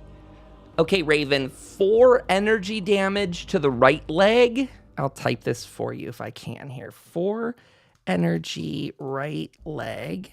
And of course, you can take your weapons damage or your armor's damage resistance against this. And it seems another shot to your right leg. That must be the exposed part here, where you take 3. Okay, so there's your 2 numbers. You can let us know. And then I just need to pull up this guy's hunting. Oh, hell's bells. What gun does she use? I already forget. Is she in here as a character? Turn up some of this Mothman music.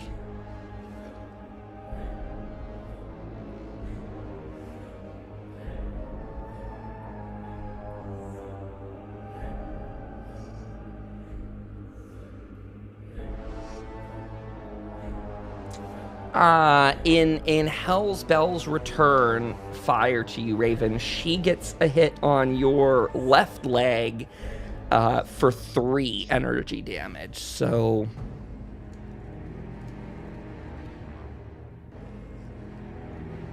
she fired off 3 shots, is what I said. So she can only do 2. I think I said that's more, whatever. And she does another 2 to your left leg. Wow, they're really hitting your legs. Okay, Raven. So you've taken a cumulative total damage without any damage resistance of 4, plus 3 is 7, plus 3 is 10, plus 2 is 12 points of damage in the 2-shot opening salvo against you. What is your health like? How is Raven doing? You, again, may have some damage resistance there. I will set the scene for the other guys as you're still doing this. So, complete chaos in the courtroom. Most of the town's, like, average people, the kind of the NPC townsfolk have sort of hit the deck. They're behind the pews. There's some screaming starting now, especially with the weapons fire, because the mayor sort of opened fire almost directly upon the congregant sort of energy, right? Like, he's standing up there front and center. Jim's probably fairly next to him, seated, and that arrow and all that, and, now he's let fire from his hand lasers up into the rafters there. I think there'd probably be small bits of, like, church that are now, like, combusted up there. Those lasers start little fires, so there might be little, like, small smoldering bits. I throw my bow and my weapon down to courtroom floor in a show of mercy. I crumble to the floor in pain. 7 HP now if I add it right. So we're gonna do a difficult, and I'm sorry I'm doing this to you, but you just got zapped a whole bunch. Let's do a difficulty 3, strength and athletics, to see if you can get down there the way you want to. Because if you fail this, you are going to fall out of the rafters from this. So, and I feel okay, difficulty 3, not only you hurt, but this is your specialty here. To Jim and Sam, if you guys want to do anything in a moment like this, I mean, this isn't good. This is real bad optics, is what I'd say. But everything is recoverable. And if you guys want to do specifically rolls that might even be able to carry you more than just your own, like, words can, we can always you try some real silver tongue in here, you guys. But we're shooting up the courtroom right now. Raven's going for it. 0. Boom. With that laser fire, you come crashing down with part of that balcony area right into the center, collapsing along with wood from the beams and the pillars, the handrails up there, all come crashing down. You are now in the middle, laid out prone in the middle of this church. I'll do us back into this. I'm sorry that I don't have this scene queued up, the actual courtroom itself. Let's see if I can get our folks back to that with a little bit of a refreshy poo. There we go. Okay. And on stream, let's zoom in here.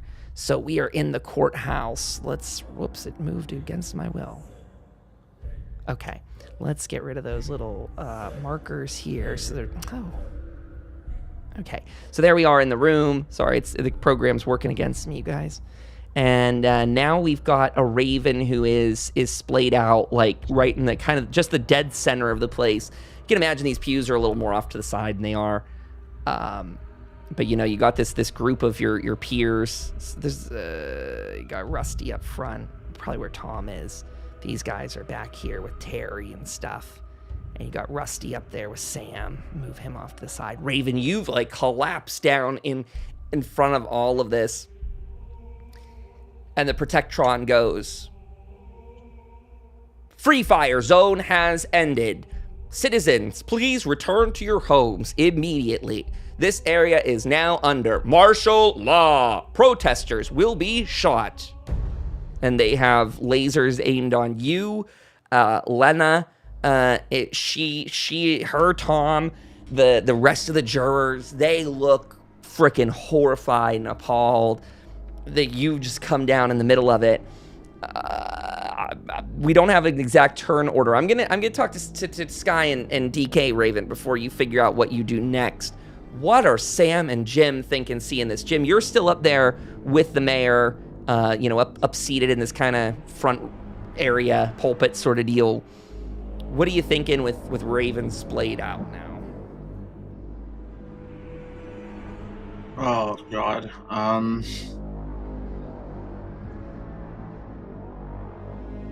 I don't know.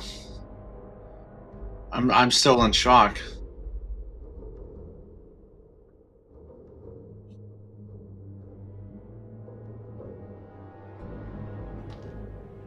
Sam, anything from Sam over there? Oh, I'm very much in the same boat as Jim there. I'm shocked and appalled. I just kind of look around in like fear and just kind of I go over. I'll see if I can, like check on her, or if the mayor's gonna point his laser at me. You kind of slide in there again. Her middle of the aisleway there, just splayed out, sort of head and hands facing towards the mayor and to Jim there. Bow and weapon slid within reach, but they're still just slid out on the ground next to her. As you run over, the mayor does not seem to react to you, but again, there's just this horrified sort of groans that come out of the crowd, just from fear to disappointment to just mortified that this has gone on. And before anyone reacts, boom!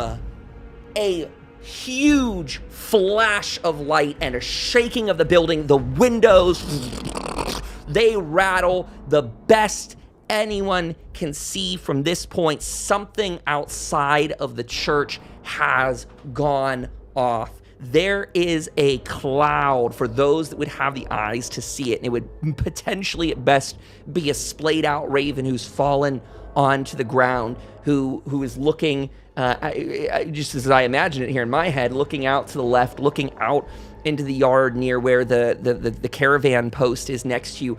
Over the fence to that, you see flames shooting up.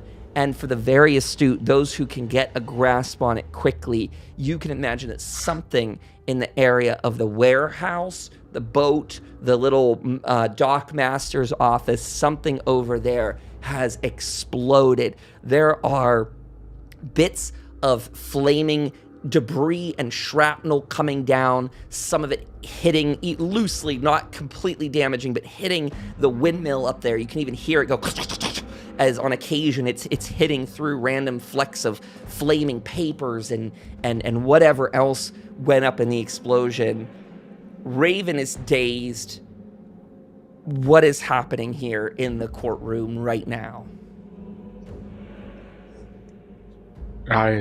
Please mercy, I am not myself. Please help Sam Lenafire. Nearly died, need food chest and head now my legs. You hear this very sad, garbled, dying robotic noise, like almost like an infant computer was trying to beg. Like if you can imagine some dystopian sci-fi AI, feed, help, need help, food. As her vocabulary begins to sort of dim and fade out. Sam, you've rushed over to her. Are you doing a medical check or anything like that? Yes, may I? Yes, you may. And go ahead and roll your medicine and intelligence there.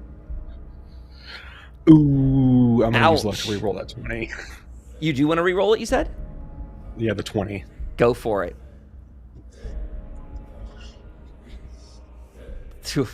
Tough one still. Well, it was a little bit better. And that still counts as that's still 2 those successes, right? It said 2 a second ago, I think. Well, it's a crit, so yes. Yeah. I don't know why it changes that. So you go over to Raven. Do you remember how much you heal off of that? We're counting this as in combat, by the way. So it's like is based. It's your medicine. Yeah. Skill, so 6. 6. Great. 6 points back for Raven. That's substantial. Raven, you heal 6 points. Sam is kneeling down, trying to tend to you. You see the flicker, the flames coming through. Outside of the courthouse, you hear weapons fire. You hear screams. A couple windows to the courthouse break. You can see glass spraying in. All of you are from your positions completely unprepared in where you are for what kind of magnitude is just coming through from the blast of light to now shards of glass coming in. You can hear the sounds of people falling out in the streets. You can hear people, you can even see out the courtroom door that some people are being trampled as the crowd that has, was stationed out there is beginning to retreat. You hear more protectrons all in a desynchronized order saying, "Citizens, evacuate. This is now a free fire zone." The same thing you heard the mayor repeat a moment ago as they begin returning fire towards the direction of the warehouse area.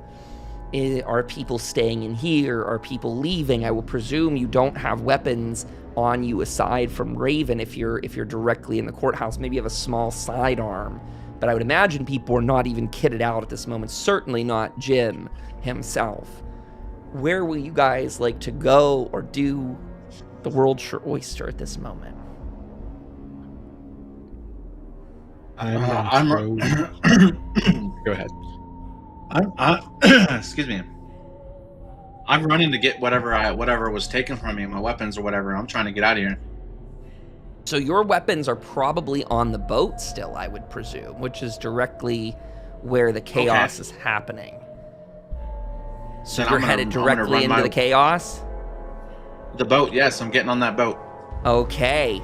So we'll have you, you can go outside. I'll say if you're using your major action, you could probably get as far. Oh, you want to go the back way and like try and get over that fence maybe? Yeah. Okay. Yeah. I'll let that all go on one turn here. If you could roll a difficulty, probably 2 strength and athletics to get over. It's a tall wall. It's a double story sort of deal. So get up there, get over the other side. You see there's laser fire in both directions coming and going. You can see as you're getting there that there's some guards who are near the wall. Fantastic roll. Jim gets one back into the pool. Easily able. You even helped build this wall. You fought here before. You know that the ins and outs, the quirks of this. Jim gets up, sort of pole vaults himself over that top of it, coming down easily on the other side, and in a way that you're obscured by sort of the weeds in the bank there. You come over that in a way that whatever force is coming, you can quickly see, Jim, that the warehouse is completely decimated. There sits a small crater where that warehouse was previously. You can see that in and around it, especially near the let me move our screen over for the people at home. So Jim got over this wall here. He's moving his way there. This one with the, I'll zoom in on it for people at home. This is what just exploded, this warehouse here, up in an absolute crater. There are humanoid figures you can kind of see over in this area, like in these street corner-y type deals near the post office, who are returning fire with now the protectrons who are coming down the street there. So Jim, we'll say in the next turn that you'd be able to get your way onto that boat. We'll consider that Sam's move, that's Jim's move. Raven, you are still terribly struck. Want to give you guys a moment to sort of above board even decide like what's your kind of plans of action. Jim, we know where Jim's going.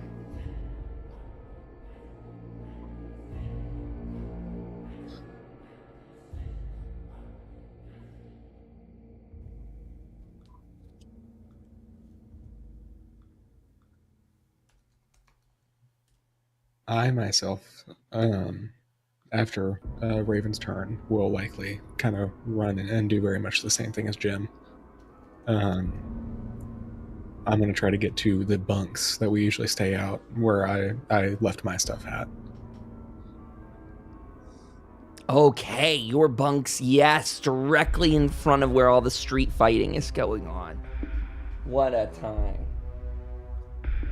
I am going to put down some characters here.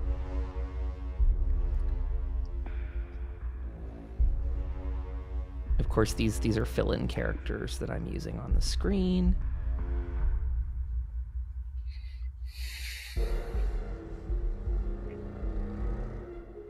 Okay, token.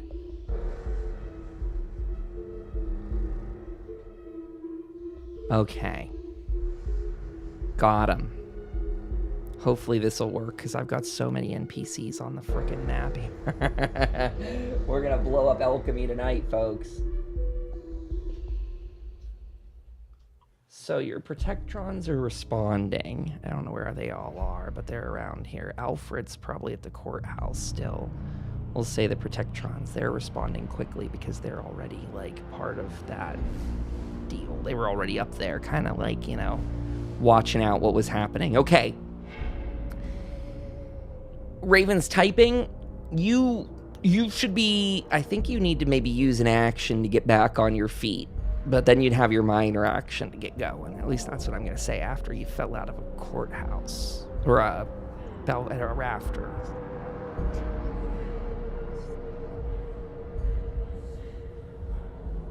Oops, I hit one of those protectrons. Show. I didn't do that, Lena. Get my bow. I must help the town people at my old clan. I am sorry, I must stop them, or they will, well, you know. Lena, barely in the building, she's maybe sort of come back a little bit. She's like, I don't know what the hell to make of all of this. You damn cursed us all! She pulls her gun on you, Raven. Why shouldn't I shoot you dead here? You threatened to kill all of us! And the mayor looks at Lena and looks down at Raven and goes, confirmed, she threatened the entire town of Hope, saying she would kill everyone here if it were suiting her needs.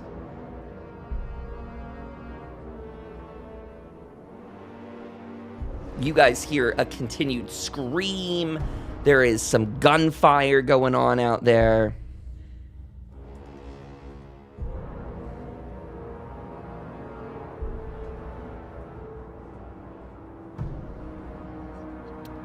Sam, it's going to come up to your turn to make your run for that building.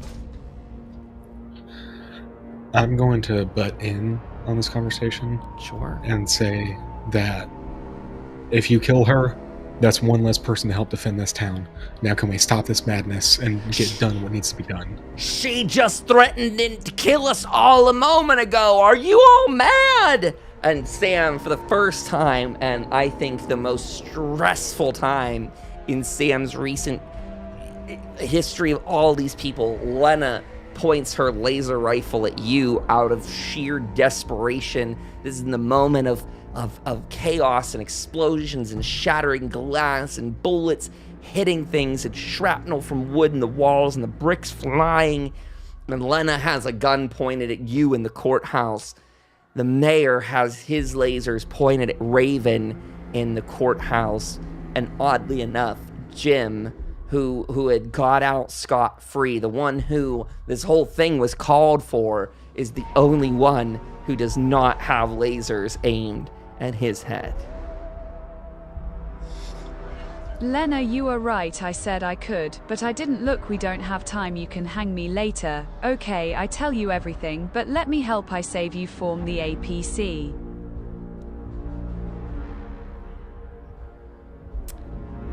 Speech check! Come on! When it matters, we gotta do speech check, Raven! I will crank this down to a difficulty 2. I can't go any lower. It's not that easy. You're not just asking to borrow sugar from a person with a low sugar stash. This is pretty serious. I mean, honestly, I think if you were more inclined to speech, she might even say difficulty 3. But because you gave her an impassioned plea, we'll take it down that 1. Also, you just got punished with a difficulty 5 a moment ago, but you did also threaten to kill a courtroom of people. and shot an arrow at them. Did I? Yes. You better get to rolling. No. Ah, you did. So you're trying to gaslight us now? It never happened. Keep gaslighting. Lena's gonna...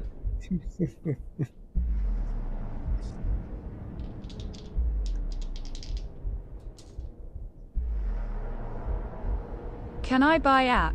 Yes, you can. Yes. You've won in the poll, which means you could buy 1 die. And if you choose to purchase 2 more AP from me, you could have 2 dice. It's a difficulty. What did we say it was? Difficulty 2. So it's not huge, but it's not good for you. But you're the one making an impassioned plea to Lena. Sam can help. Give me 2 die. Okay. So taking that one away, and I give myself 2 more. And actually, I take those 2 away and 2 more because I used those extra major actions earlier. So. Thank God. She needs 1 more success. So, Sam, you're up. Right. If Sam can roll, so on a 2 die roll, if you roll it that way, we'll take the one on the left. And I do believe you'll be able to re-roll that with your perk. 1 success. Yes. What does Sam say to back her up on that one? Seeing as she's pointing a gun at me now, I'm just gonna make the comment that now you're pointing a gun at an unarmed person. What have we come to? Now, again, if you'll excuse us, there's work that needs to be done, and I have sworn to protect this town, and I'm not going to sit here and argue semantics while people are dying out there. Wow. Wow. Wow. Wow, wow, wow, wow, wow. Lena, in this moment, is flabbergasted. She goes silent, and she doesn't untrain the gun from you. She leaves it positioned. It's up to you, Sam, to trust and to walk out of the crosshairs, because Lena has seen an entirely different side of you guys today. And I think going through her mind, being as astute as both of you are, one in just general perception, Raven, and Sam being such a charismatic person, I think you would see that Lena, whose brain just got scrambled a bit ago, that she knows very little of what's going on here, nor does she have very good, senses of her surroundings from being in a short-term coma. You can see her piecing this together. Like, this to her is just like, oh my God, this trial was a lot more important than I thought. Like, you can just see this all calculated on her face, like, we shouldn't have given him a trial. We should have just killed him today. Like, this was a mistake. We should never have, thought we could be civil to incivility. Like, you can't talk raiders down from being raiders. You gotta meet them at their level of violence or exceed it a little bit. Otherwise, this is what happens. And Sam, assuming you're good to move out at her grasp there, her sights, you could be free to make your move. I'm going to use, whatever actions I can to try to get as far as I can. Oh, sure. I'm going to go down this way, go through this alleyway, and try to get up through there. Do you think I have enough to make it? Or I can chill right here for now. Yeah, that's probably about it. Yeah, we'll put you there. We'll put you there for this turn. I will say that out of these people who are coming at the town, you do see a couple of them. You kind of hear the couple of them have gone down. You, I think on your way through, notice that there are some pretty banged up Protectrons there. Some that have taken some heavy hits.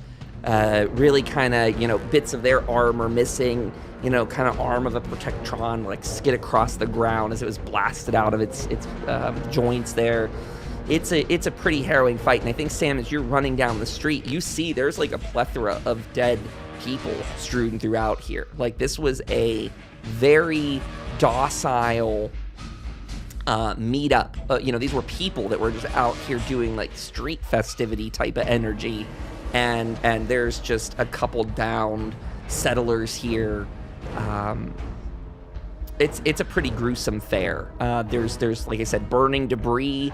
There's still, there's this kind of cloud of burning debris that's starting to settle a little bit. It's not raining fire, but it is the whatever from the explosion, still plume of smoke into the air. The street there fairly hard to see, just billowing waves of dust out there obscuring. So some of these lasers that you're seeing fly down the street have that kind of very Star Wars in the fog effect of the clouds lighting up around those lasers as they fly.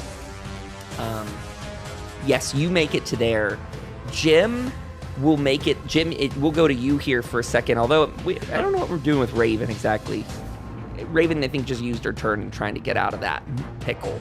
So we'll go to Jim. Jim, you're able to get onto the boat and grab your weapons if there's anything else you'd like to do on that turn. I'd say that's most of your action, but if there's anything just, environmentally or otherwise. So I'll say with that turn, we'll say you're able to fully get on the boat. You are able to rush down the stairs. You find your kit of goods. You undo your weapons. Sky's got to take a really quick AFK for the cats. So Jim, you get all suited up. What weapon are you pulling out as your primary for this fight? Let me take a look here, because I'll take out the hunting rifle. Great. And Raven, you are kind of recovering too while we got Sam stepped out. So, what's your kind of action next, Raven? Whether you're in the church, you're someone that likes range. You could go upwards, you could go out the street, you could go a lot of different directions. But we'll just say as you're Rusty, by the way, is in there with you, Raven. He's kind of rushed back into the room. You noticed that he went out. He hit up the loot room there. He went into the little closet here with all the town supplies, and he comes out with a big old blaster in hand. He's ready to take to the window. You see him go, Raven, you need to get some height out of here. I can't get any good clean shots from this. I'm going out to the front to the streets. I hope you all know what you're doing with this, and boy, do I hope I'm not killed in the process. And he just runs for the door. He's, I gotta protect old Bessie! And he goes out to protect where his Brahmin is. So old Rusty's getting up on the wall in that fight. I try to pull myself up, trying to get up. I make my way upstairs. Come on, Rusty, we got this for Bestie. Now, these are going to be, if you want to fire from here, Raven, these would be long-range shots. I think your bow is a medium-range weapon, which does have a bit of a difficulty hiccup for you, because at long range, this will add one difficulty to your shots. Let's make sure you are indeed. Yes, this is medium. So the difficulty of your shot goes up a bit just because it's so far away. I think you, Raven, are probably the first person who's ready to shoot if you'd like. But that's your choice.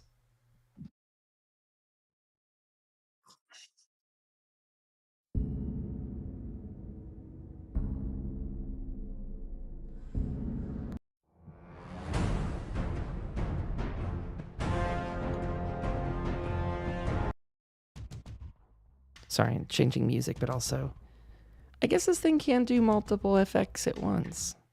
That's a little bit of a stinker, so I can only have my soundtrack or a sound effect. Go with some fighting music. Okay, Raven's up there. If she's taking a shot, you guys can see. Well, I had my gear on me, so I pick that up too and go for my rifle. Sure, you're getting your rifle out. There are at least two people you can see immediately in the front lines. One that's stuck behind the building that you guys inhabit, and that would be the one that I'm zooming in here now on stream. These are listed as raiders, psychos, because of them as templates. Also, my ping on my screen is in the very wrong spot, so that's very weird. But those two would be the easiest ones for you to shoot at, Raven. This will be our last little bit here for the evening. We're running a little bit low on time, so for those here in the party, I'm gonna do some real round robin combat quickly. So while Raven is doing that, Sam, next turns through, you want to run into that building and get your stuff. Yes, absolutely. Okay. Run up here, grab my stuff, get it out. And then we've got Jim, who's coming to the top of the boat as well. Is that right? Yeah. Okay. So why don't I have both of you guys go? Raven can do her damage stats too. You guys see the same targets.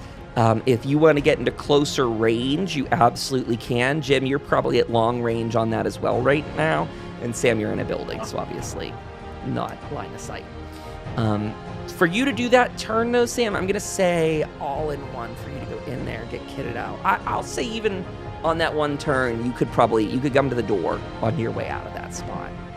And Jim, right now, you'd have a chance to move. Feel free to speak up and interrupt that, but I'm just trying to keep it. Okay. So, Jim, where do you want to go to? What's your ideal zone you want to start firing from? I wanna move over to here. Okay, sure, yes. That building has now a clean line of sight to some of these people in the streets with only smoldering debris and a large crater in this that warehouse next to it. So Jim does have line of sight on that cultist over here. Raider, whatever they are. Psychos.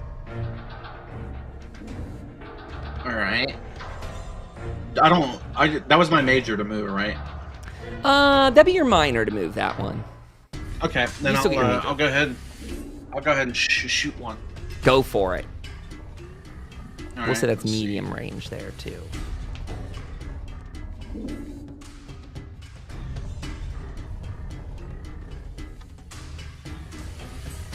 Hit!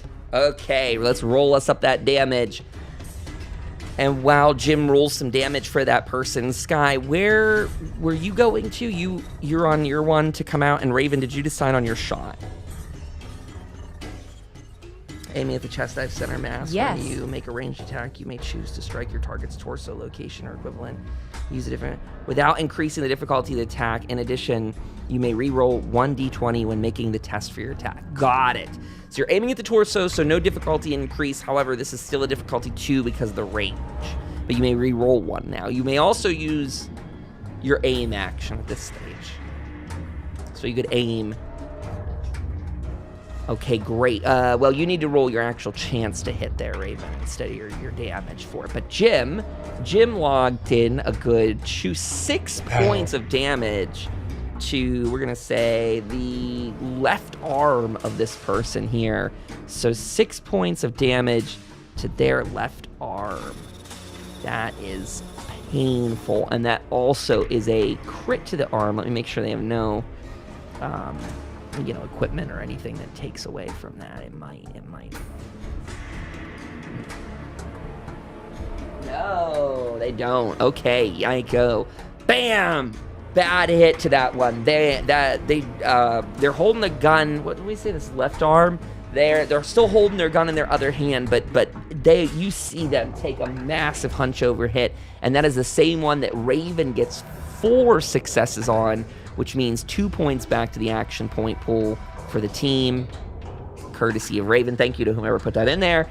And you did another 3 points of damage to their... Oh, you said torso already, but it rolled torso. That's funny. So 3 points of damage to the torso. They have a point of resistance on there, so there we go. Okay. Sam, that takes us back to you then. We're going to quickly redo that loop. All right. Am I able to leave out of here? Yes. And get to here? Yes. Perfect. That would be, you could do that as your minor action move, correct. All right, so I will kind of take cover right here, and I will use my enraging shotgun. Great. And I will shoot at the Raider Psycho in front of me. Sure. At this close of range, Sam, you also notice, as I sort of Freudian slipped a second ago, that these are not Raider Psychos, but instead the very similar tapestry of the Mothman cultists here. I grit my teeth and I let it go. Hit. Perfect. Bam! 3 points of damage to that person's torso, which is 2 points of damage to their torso. Okay.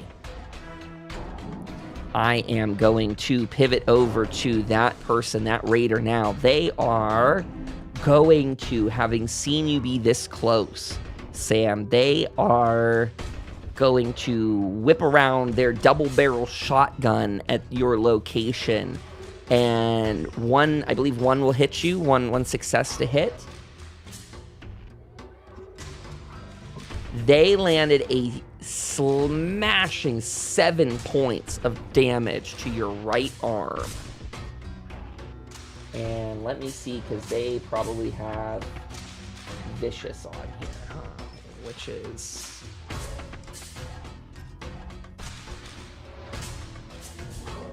Oh, they actually, I'm surprised, I guess, maybe it's Vicious. This is usually the other one. Inflicts plus 1 point of damage for each effect rolled, and they did 3. So sorry, Sam, you're getting an even bigger. So that's 1, 2, 3, 4, 5, 6, 7, 8, 9, 10 points of damage to the right arm. Your right arm is just, I mean, in practicality, obliterated. In this case, it is completely broken. If you were holding a weapon in that arm, I believe you drop that. Let me make sure. Critical's the basics. Arm. You drop any object held in your right hand. The arm is broken or otherwise unable to move. You cannot perform any actions using the arm by itself or along with your other arm. You do, as a doctor, have the ability to help with that. And again, that damage that was dealt, they don't have a piercing on this weapon, just vicious. So that was all of the damage they dealt. If you have armor on your right arm, you need to take some of that 10 away. 2. So 8 points of damage to Sam's right arm. I will assume that means he drops his rifle he was using as well. Yes. Okay. We are going with the other raider, who now is after Jim, who, that one's firing back at you. This one is in much worse shape. This one is going to... I'm going to use, I think 2 minor actions. I'm going to spend an AP because I'm going to make them spend something to try and traverse this pit that's here. They want to get closer to you, Jim. But I think I'm making them take an AP out of the pool just to try and navigate what is this massive crater. And the same, they're using a shotgun as well. They get 0 successes on this, Jim, so that first one misses. I'm going to spend 2 more AP. Since you guys gave me so much today, I'm going to do another shot at you, Jim. This ups their difficulty by 1. They do get 2 successes on you, Jim. That's crazy, because they were missing. Now, straight to your torso, you take a double-barrel shotgun blast with 2, 4, 5, 6 points of damage, plus 2, 8 points of damage, Jim, directly to the chest. Blam! How much damage resistance, physical DR, do you have on your chest? Let me double check. I mean, I think I know, but I just want to make sure. You're all good. Raven, you're coming back up here too on this one. Keep in mind, that first one that's going after Jim is in really bad shape. 1.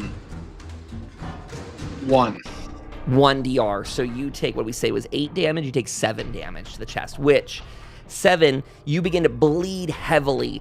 At the end of subsequent turns, you suffer 2d6 of physical damage. So 2 combat dice of physical damage. We need to track that for you.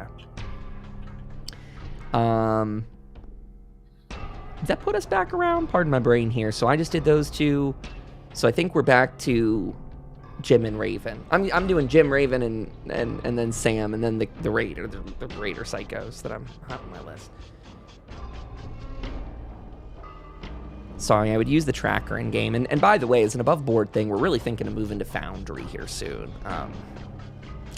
I've talked about this on and off with my players briefly, very, very briefly, but alchemy just doesn't do what we need it to do. I'd love it if it did. It's a pretty easy buy-in system, and all said and done, I mean, it's really nice, but you guys, the battle maps need to work. It's not optional. I get it.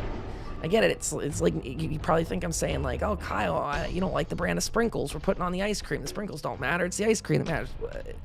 The battle map is the ice cream in this analogy or metaphor. Like, we need that to work. If the players can't see where the bad guys are, is it even worth having a battle map? Alchemy. I take aim at Mothman, heading to Jim right at the chest. Okay, got it, Raven. Got it. Go ahead. Cast those dice.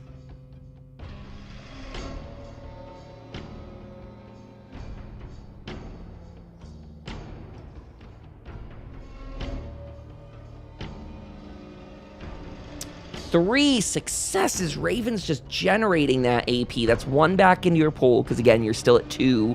You've now dealt 5 points of damage to... Are you still aiming center mass? I don't know. That lets you re-roll something, so... Yes. Did Raven have an option to re-roll earlier too, and we just didn't use it? I'm not going to search that up, but there's a chance we didn't use your re-roll earlier. Okay, so that is the torso. They have 1 point of damage resistance. 4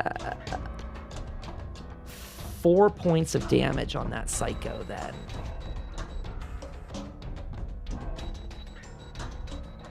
Actually, this one does not. Sorry, I'm looking at his stats. He does not have the resistance. Raven, you literally put that person down. That psycho that's near Jim, well, that cultist who's near Jim, who is ready to finish the job. An arrow right to the back, right to the spine. And this person goes down right in front of you, Jim. Dead Mothman cultist. Jim, that brings us to you to carry out an action. Now you're a little bit far from it. You see that Sam's got some conflict down there in the street. I will also reveal my hand that there is another raider that Jim might pick up on who, well, again, cultist. Sorry, everybody. I need to make my own tokens for this, but there's a cultist that's kind of milling around the backside of that building, Jim. I'll give it that in this position, you pick up on that. Like, you kind of have gotten that, that battle instinct out of the corner of your eye. You know someone's back there, that it's not all clean and clear on your path here. And I'm going to move that in for other people at home and show that it's that raider right here. This cultist has come out around the side of the building. The one that was up here next to Jim died. So what's Jim up to?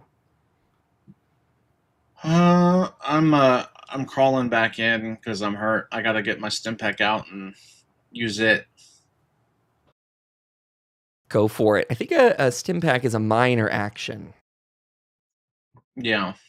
So you would still be able to do a major action if you'd like, but I suppose you technically, I mean, you could forfeit your major action to move inside, and then your minor action is to take your chem.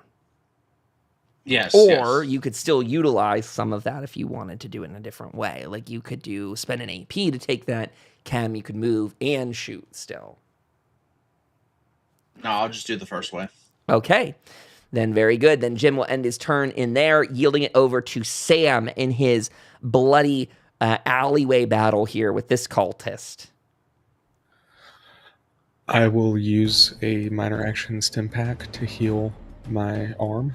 Sure. Great. So no health back, but you've recovered it, so it's functional again. I will pay 1 to pick up my gun. Sure. So I get another minor action, and I will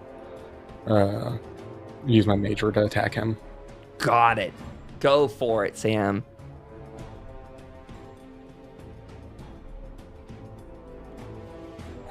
I'm going to use luck. Sure. No successes on that attempt. 1 success. Perfect. Lovely. That's what you need. Oh, nice. What's that? 4 I will- points. God, oh, that has the complicated math to it. Yes, 4 and then 2, so like 6, and then it also has piercing. It didn't pop up before because my message was messed up. Oh, got you. So this is piercing. Okay. So put that damage. I will also pay 1 luck to make this guy enraged with my new legendary effect that I have on this gun. Oh, how does that work? What's this do? Tell us. So I pay 1 luck, and it makes them enraged. Assuming I do damage on them, it makes them enraged. An enraged enemy must, for the rest of the scene, attack the nearest enemy they can see. Nearest enemy they can see. Rough, because right now that's you. I know, but you know, I see this guy sneaking up over here. For sure. I don't know that Sam would, but you do. Yeah, I mean, I do. I guess it's a little a little above board. Okay, so they have to just attack the nearest enemy near them. Well, like I said, that oddly enough is you for this. So, look out, Sam. How's Sam doing for health now? We have 2 from Well Rested, right? Yes. I'm doing okay. I'm at 15. Okay, great. I was scared after those hits. Okay. Sam's done his attack. It's time for these guys to attack. So Sam, the one that you just enraged, you see this just furious anger in his eyes as he goes and he is going to throw a Molotov cocktail in your direction. You, after that shot, you see him kind of fall down kind of a bit into the kind of the debris, the mailboxes and all that. And that's sort of the last clear shot Sam gets on him before you see right over that very same mailbox come hurtling a Molotov. He hits on that. It is technically hitting your right arm for what it's worth. Again, this is 4 points of damage. This is persistent energy damage. So this comes back to you. Also, so Jim, pardon me, let's go back just briefly to Jim's turn. So you had gone inside, you'd used a stim pack. Is that right, Jim? Yes. So did you take health points back of 4, or did you heal that injury? I took the health points back up a bit. It's your choice, but the way the game works. Yeah. So I could heal the injury if I wanted to. Correct. Yes, that's why I want to go back and give you this option. You can either take 4 health points, or you can seal the bleeding up on your chest. That would be the better way to go, I think. Oh yeah, then I'll heal it back up. Great. So take those 4 points out of your health, and now you do not take persistent damage. That's what I was about to come back around and see if you had to take any more. But no, well, so you lose the 4 health, but you are now not bleeding out through the chest. All that damage from a massive shotgun blast begins to heal over as you kind of sit back in one of those chairs in that waiting room area. We have lost that cultist, or I should say, even the one that was up there. Oh, wait, no, pardon. No one's lost. I lost. This other one down here now that is enraged and is throwing a Molotov at Sam also turns, uses his action, some extras, and he is going to fire at the Protectron down the way here that's still coming down this path. So let's go ahead and fire.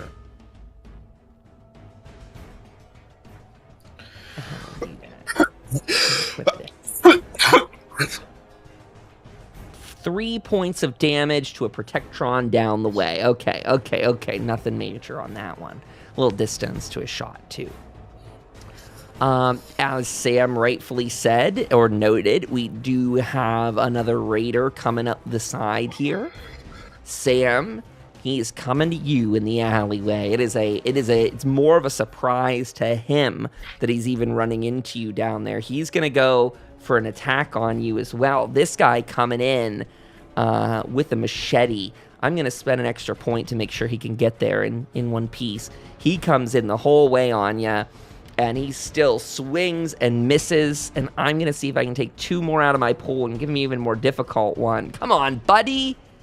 Oh, he gets it. He clears the damage threshold on that. Sam coming right over that, coming right over the dumpster. You see this cultist almost jump with what seems a little bit like a supernatural strength to him. The way he pole vaults over, it lands next to you. The first swing of his machete right into the brick wall next to you. But in his pulling it back, he whips around. This one, Sam, not so agile to dodge. 5 points as his machete collides with your head. 5-point damage to the head. You have damage resistance. He has even if you do, he's rolled 2 piercings on it, meaning he can pierce through 2 points of armor to deal his 5 points of damage. Okay, so he hits all 5. He hits. Your head, momentarily dazed, lose your normal actions in your next turn, though you can spend AP. Further, you cannot see clearly. This will increase the difficulty of all tests which rely on vision by 2. I will say as this one is coming in the alley and attacking you, Sam, there is one of the Protectrons, and I'll try and get him on the screen here if I can add one in here for us. One of the police Protectrons is coming down your alley, though. You hear these very, generic, "Citizens, please stand away from any combat zones. We ask all citizens to please retreat. Please retreat into safety until law enforcement can bring this situation under control. The city and the mayor ask that you please stand by in these times of crisis. We thank you for your compliance." And this guy begins to walk down the alleyway here, and he's going to go ahead and fire. Then he sees he sees the person attacking you.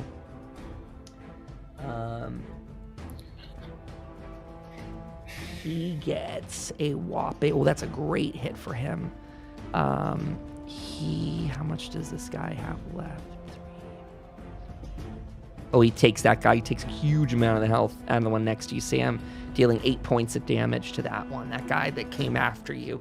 You're knocked, I would imagine, aesthetically knocked to the ground, bleeding profusely out of the side of the head as that machete made contact. And probably the only thing that saved Sam from getting his head sawed in half is seeing that same cultist hit with multiple laser blasts as parts of their robe catch fire, them backing off into the kind of dumpstered alley here, looking for a little bit of cover. And that takes us on from that one back to Raven. Raven, let's try and wrap this up, this combat here in the next 15 if we can, gang. We'll get out of here in an orderly fashion tonight. Raven, what you got for us? Lay it on us. And then Jim, you're up next. Sam, you're on deck after that. You got 3 raiders that we have eyes on. 2 of them are in really bad shape, and the third one is doing pretty okay. Can I see any more where I'm at? Yes, you can see the one that's outside of Jim's area up there, Raven. I don't know if it's showing on your screen, but the one that's right next to the warehouse. Okay. So you can shoot at that one if you'd like.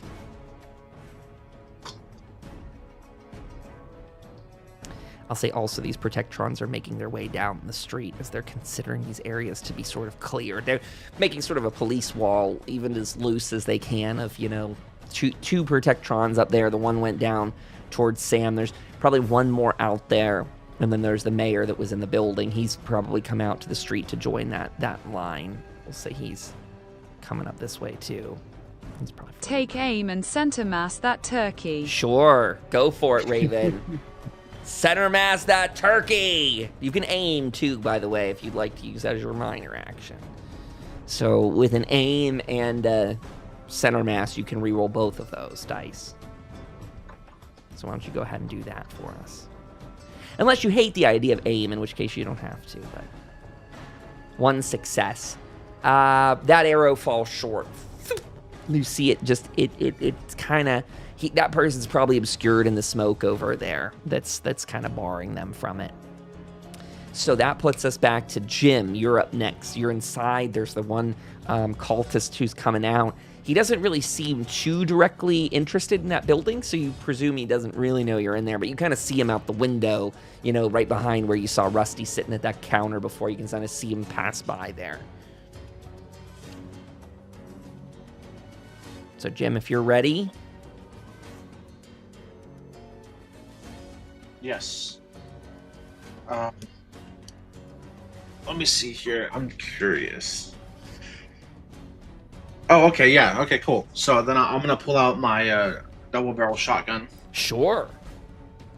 Minor action. Pull that out, and then that's my minor. Okay, then I'm going to kind of move a bit here. And then I'm going to go ahead and shoot. Fair enough. That works for me.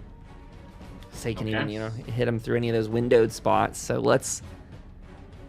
No successes! God, not even with a shotgun. You could roll some luck if you want to spend some. Probably a good time. I mean, you're all in town now, so probably not a bad time to use luck. Although you might need it later for something before it refreshes, but you could always re-roll one of those. So. Alright, I'll re-roll. Okay, that's a luck point. Oh my god! Oh, nothing. Shit. Unless Jim wants to spend AP to shoot, that's it for him.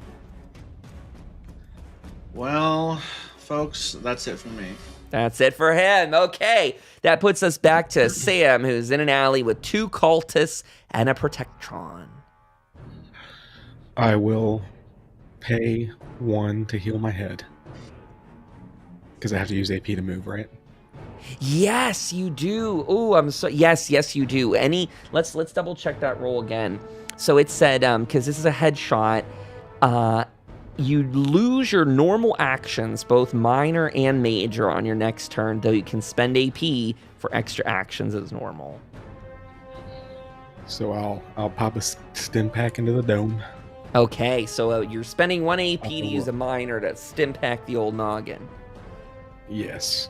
Okay. And I would like to use another one, if possible, to stim pack my arm that's on fire.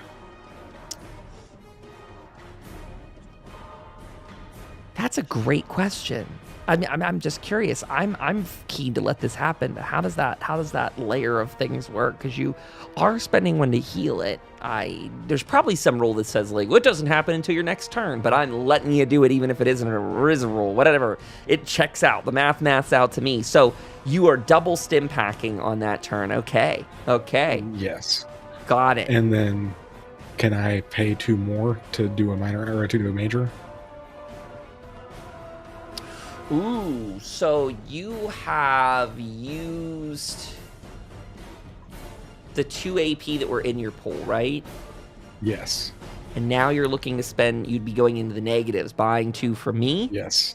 I don't think it lets you do that on a, I think you have to buy it during a test. I don't know if you get your major turn back or not. I'm you know what? I'm keen to let it happen because this is the heat of the moment, but just don't hold it against me in the future if there's ever a different ruling on that. I think technically the game probably wants to be ruled a little bit slower, but I like this fight, so go for it. I'll let that happen. Okay. Because I gotta use medicine. So I'm getting 2 AP back to my pool then. And your difficulty then goes up on this test or not because of a perk? Action boy. Gotcha.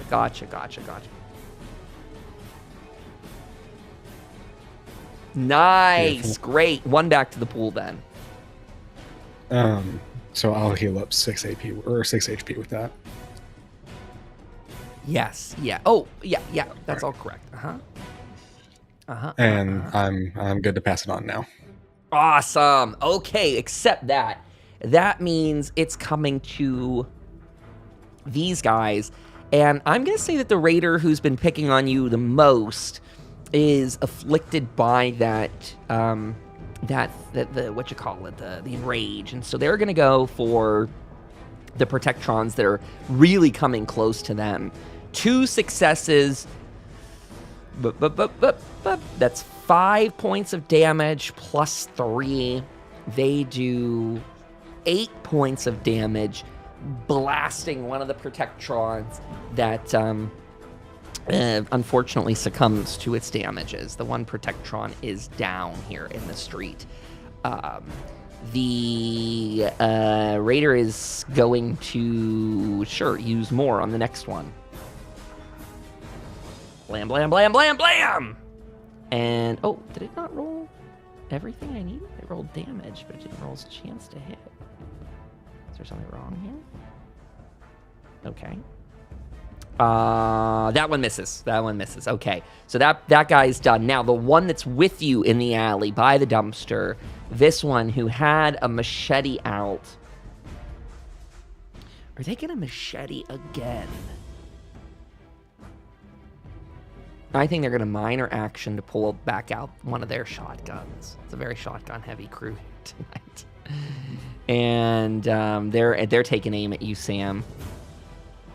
Sam loves shotguns, and for once, they're coming back his way. They get 1 success on that with 4 points of damage. Make that 5 points of damage to your left leg. Damage resistance for your left leg, please.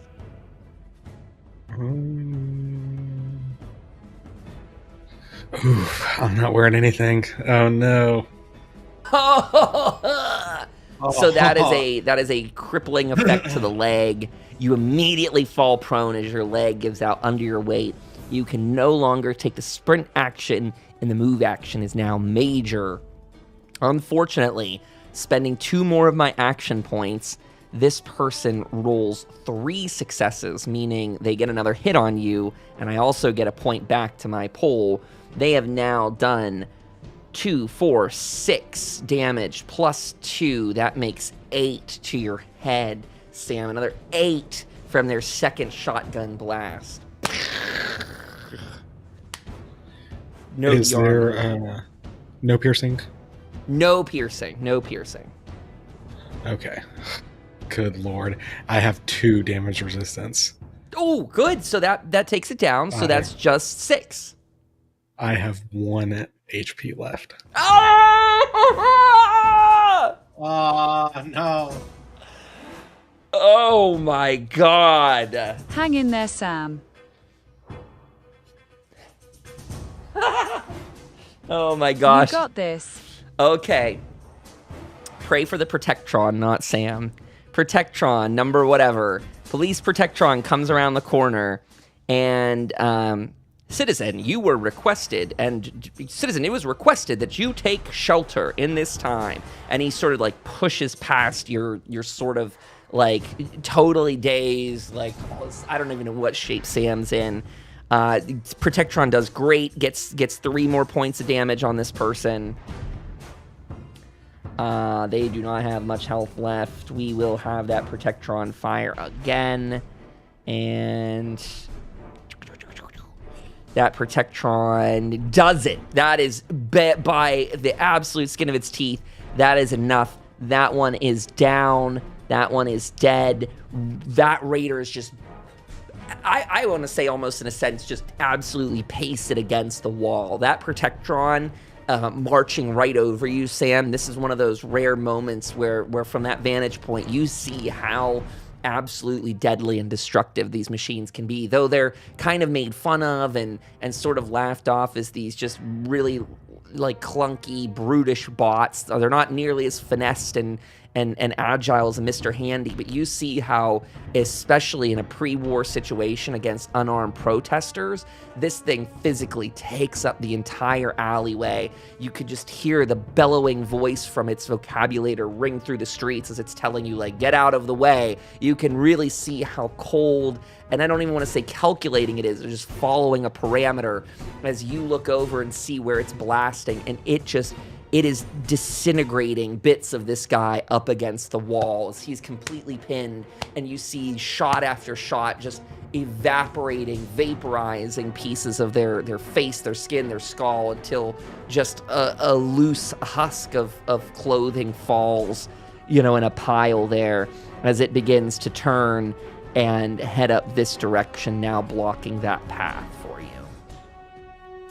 So now we are back to Raven as she has eyes on one last cultist in her sight. Technically two, but she's after the one that's near Jim. So let's pivot to that and see if we can bring this thing to a close, folks. Go for it, Raven. What's your damage on Raider? It's number 2. And then, Jim, if you want to also get a little ahead on this, too. Let's see. What's this person's health at? I'll let you know how they're doing. This one is at full health over here. So, Jim, you can plan on going full. I take aim with my rifle center, mass him. Go for it, Raven. Let's see that damage.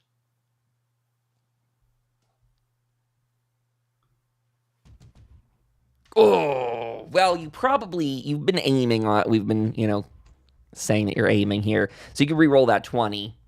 The one success is not, is that hunting rifle?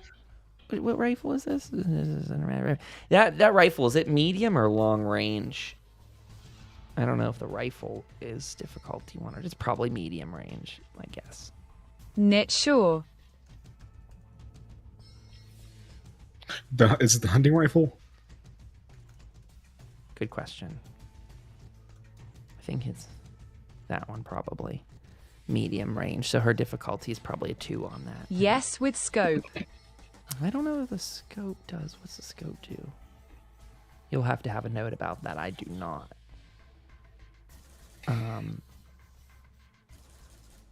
Well, you need to re-roll that 20. Let's go fast here. Like, I really want to wrap this up in the next 4 minutes. So I did. Not on my screen. Did you re-roll another 20? 2 20s in a row? I see that you did not re-roll that 20. Let me know what you got if you did re-roll it. I'll move on to Jim, though, in the meantime. Jim, what's your damage? What are you doing to this guy? Let's see. Okay, well, I have my shotgun still, so I'm going to use that. Go for it. While you do your damage numbers with a shotgun, Raven successfully connected her. So let's see some damage numbers from Raven. Jim, you got a hit on them as well. Let's see some damage numbers from you. And then Sam, you're back up on deck here in a moment. So Raven slams them with 5 points of damage to the chest. That's wonderful, wonderful, wonderful. Slam that person. 1, 2, 3, 4, 5. There we go. Okay, and what's Jim dealing out? Let me see here. Quick. I do think Raven got 3 successes from that, technically, because she got a crit. Okay, all right. Oh, yes, good call. So she gets 1 action point back to the pool. Thanks, Sam. Nice guy. I appreciate that. That's very good. Good catch. I'm glad you did that. Thank you. There's someone else doing it. Okay. Okay, 4 points of damage. This person's looking pretty dang hurt, you guys. They've got a maximum of 5 health left. So that takes us back to Sam then. Sam, what do you got for us, man? You're hurt. Hurt. Yeah. So am I concussed again? Yes, you are, unfortunately. You got... Okay.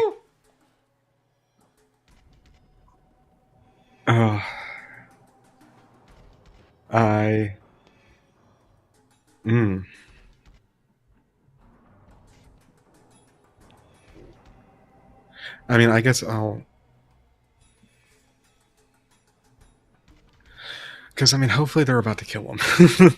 So, I don't know what I should do to try to minimize, using a whole bunch of stuff. Maybe I will, I'll pay 1 to just use a stim pack on myself so that I at least heal up from 1 HP. Before you commit to that, just to say that you are sort of effectively out of that guy's line of sight for this moment, because they do have a swarm. They have 2 Protectrons closing in on them in sort of a pincer movement, and that one is pretty well obscuring you in the alleyway, especially seeing as you could slide around where that red rocket sign is. I think that, that's a red rocket sign, yeah. And you could scoot into that alley if you don't want to pay something crazy, because above board, this battle is coming to a close. So if you don't want to spend too many stim packs too quickly, you could sort of surrender in a sense. You could just kind of lay back and just pass out in an alley. Yeah, I'll stumble a bit with my horrible, like, broken foot that's like mangled, and I'll kind of, with this billboard here, I'll take a bloodied hand and like just like wipe it across it while falling down, and I'll fall to the ground. Hell yeah. Sam passed out in the aftermath. It's sort of almost poetically right after Sam passes out as he's losing consciousness. One of the last things he hears is the booming, echoing voices of the Protectrons down that alley, moving further and further away. Protester, please relinquish your weapons. All violence against police protectrons is considered felony offenses. You have been warned. You just hear so much weapons fire continue, like over top of their vocabulators. They're just weapons blasting lasers.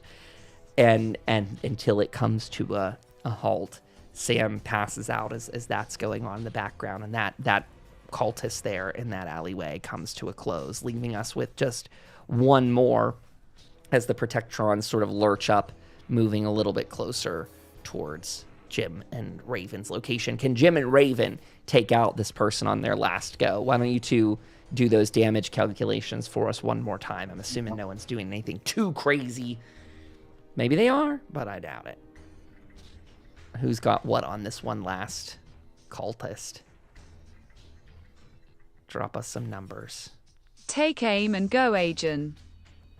Jim's got a hit coming in. Yep. Okay, Jim. Is that your damage with it right above it, Jim? Is that, or am I mistaken? That's from the previous one? Yeah, That's the previous one. Okay, go ahead and roll up that damage. You connected. Raven, you didn't, but you can re-roll the 14, or the 19. Jim gets 3 points of damage. Raven hits. Yeah. Okay. And what do we got? What's the damage from Raven? Because Jim took him down to 1 HP. Yeah. There we go! Jim blasts him, and as he does, an arrow hits them as well. That cultist. Pink mist. Oh, pink mist. right in front of, as Jim and Raven both blast into that. And that is where we're going to call this episode to a close, with a Jim out there covered in a pink mist from blasting this cultist. I believe a still somewhat strongly wounded Raven up in the belfry of that tower, and one doggo who's trying to get me to take him outside for a potty break. So everybody that joined us tonight, I want to thank you from the bottom of my heart for coming out and joining us live here on Twitch, twitch.tv/Overseer Kyle. I want to thank my players. I want to thank Sky, who played his character Sam tonight, and DK, who played his character Jim tonight. We got a Raven who is in voice with us, who played, Mac Raven, who played her character Raven. And they did a phenomenal job. It was very, very fun tonight. What a absolutely stellar night. And the town of Hope is in tatters. One might even say Hope is in tatters. So everyone, in the meantime, you can look out for our behind the scenes decompress episode called our case review. Ooh, don't I have a scene for that? Oh no, does he have a scene for this? Or did he not make it yet? I'm going to it. Yes, hello. Okay, we got a quick scene here to shout out the things. Bottom row, Tales from Tomorrow. That's what we did tonight. Next to it, Overseer's Log. I release those on Saturdays. They're a GM, a game master, campaign diary. I talk about everything that's going on in the network, but I also talk about the last episode in retrospect at the time. But the case review is what we're going to go off and record in just a moment here. That is our decompress after the show, our critical after show evaluation. Top row, though, let's shout out some special mentions here. Vault Broadcast has been phenomenal. That is on my second YouTube channel, Overseer Kyle. That is just such a cool way to meet creators in the Fallout space. It is just filled with people who make physical art, like prop makers, there's cosplayers, there's podcasters, there's other TTRPG players, and just today, that unlocked the door to such a cool occasion. I got interviewed by 2 German comrades who wanted to talk about the Fallout stuff that I do, talk about all the politics that I had bet into it, and it was such a fun episode. And as soon as I get some more information on when that episode airs and if it's public, I don't know if it's for their members or if it's wide to the audience, but once I know more information, I will share that out with people. But if you want to go check out Kelly's episode, that was Kelly. So go give Kelly some love. You can, again, go see that. Go to vaultbroadcast.com to go straight to our Substack. That will send you to all those episodes straight up. Or you can go to overseerkyle.com for links to everything that you're seeing here, all of it. If you want to get on the mailing list for this show, you can, again, overseerkyle.com, but you can go straight to tftfallout.com if you want to go straight to that Substack, straight to that mailing list, get your name on there. I do also want to shout out for Vault Broadcast that we are going to be doing a roundtable. I think if the stars align and everything goes the way I want it to, on Friday nights, we will have a roundtable of some of your favorite Fallout creators as we recap Fallout news from the week. There's a lot happening. If there's ever going to be a weekly Fallout news show, now is the time to do it, when there's talks of remakes and there's talks of the new season and all kinds of stuff. There's new merch coming out every day. So we're going to get ready to do that every Friday night. It'll be a recap. You can ask questions. And then afterwards, we're going to go in to Fallout 76 on PC. And that's where I will leave you all with an apology. We didn't stream any of it the last week because my one computer is nothing other than the formal scientific term cursed. My one computer is so flippin' cursed right now. I've chased every tech problem to the last inches of the earth, and it is still there. It is still screwed up, even after a Windows reinstall and so much more. So I think today a capture card hopefully got delivered to me, and if it is there when I get back, then I will be able to stream some 76 for you this week. But that's going to do it for today. That's going to be it. I got to go record an episode with these folks here. We're going to get them all out and in time for bed. So thank you to everyone out there. And again, a massive thank you to all of our players. So until next week, you stay safe out there in the wasteland. Bye-bye.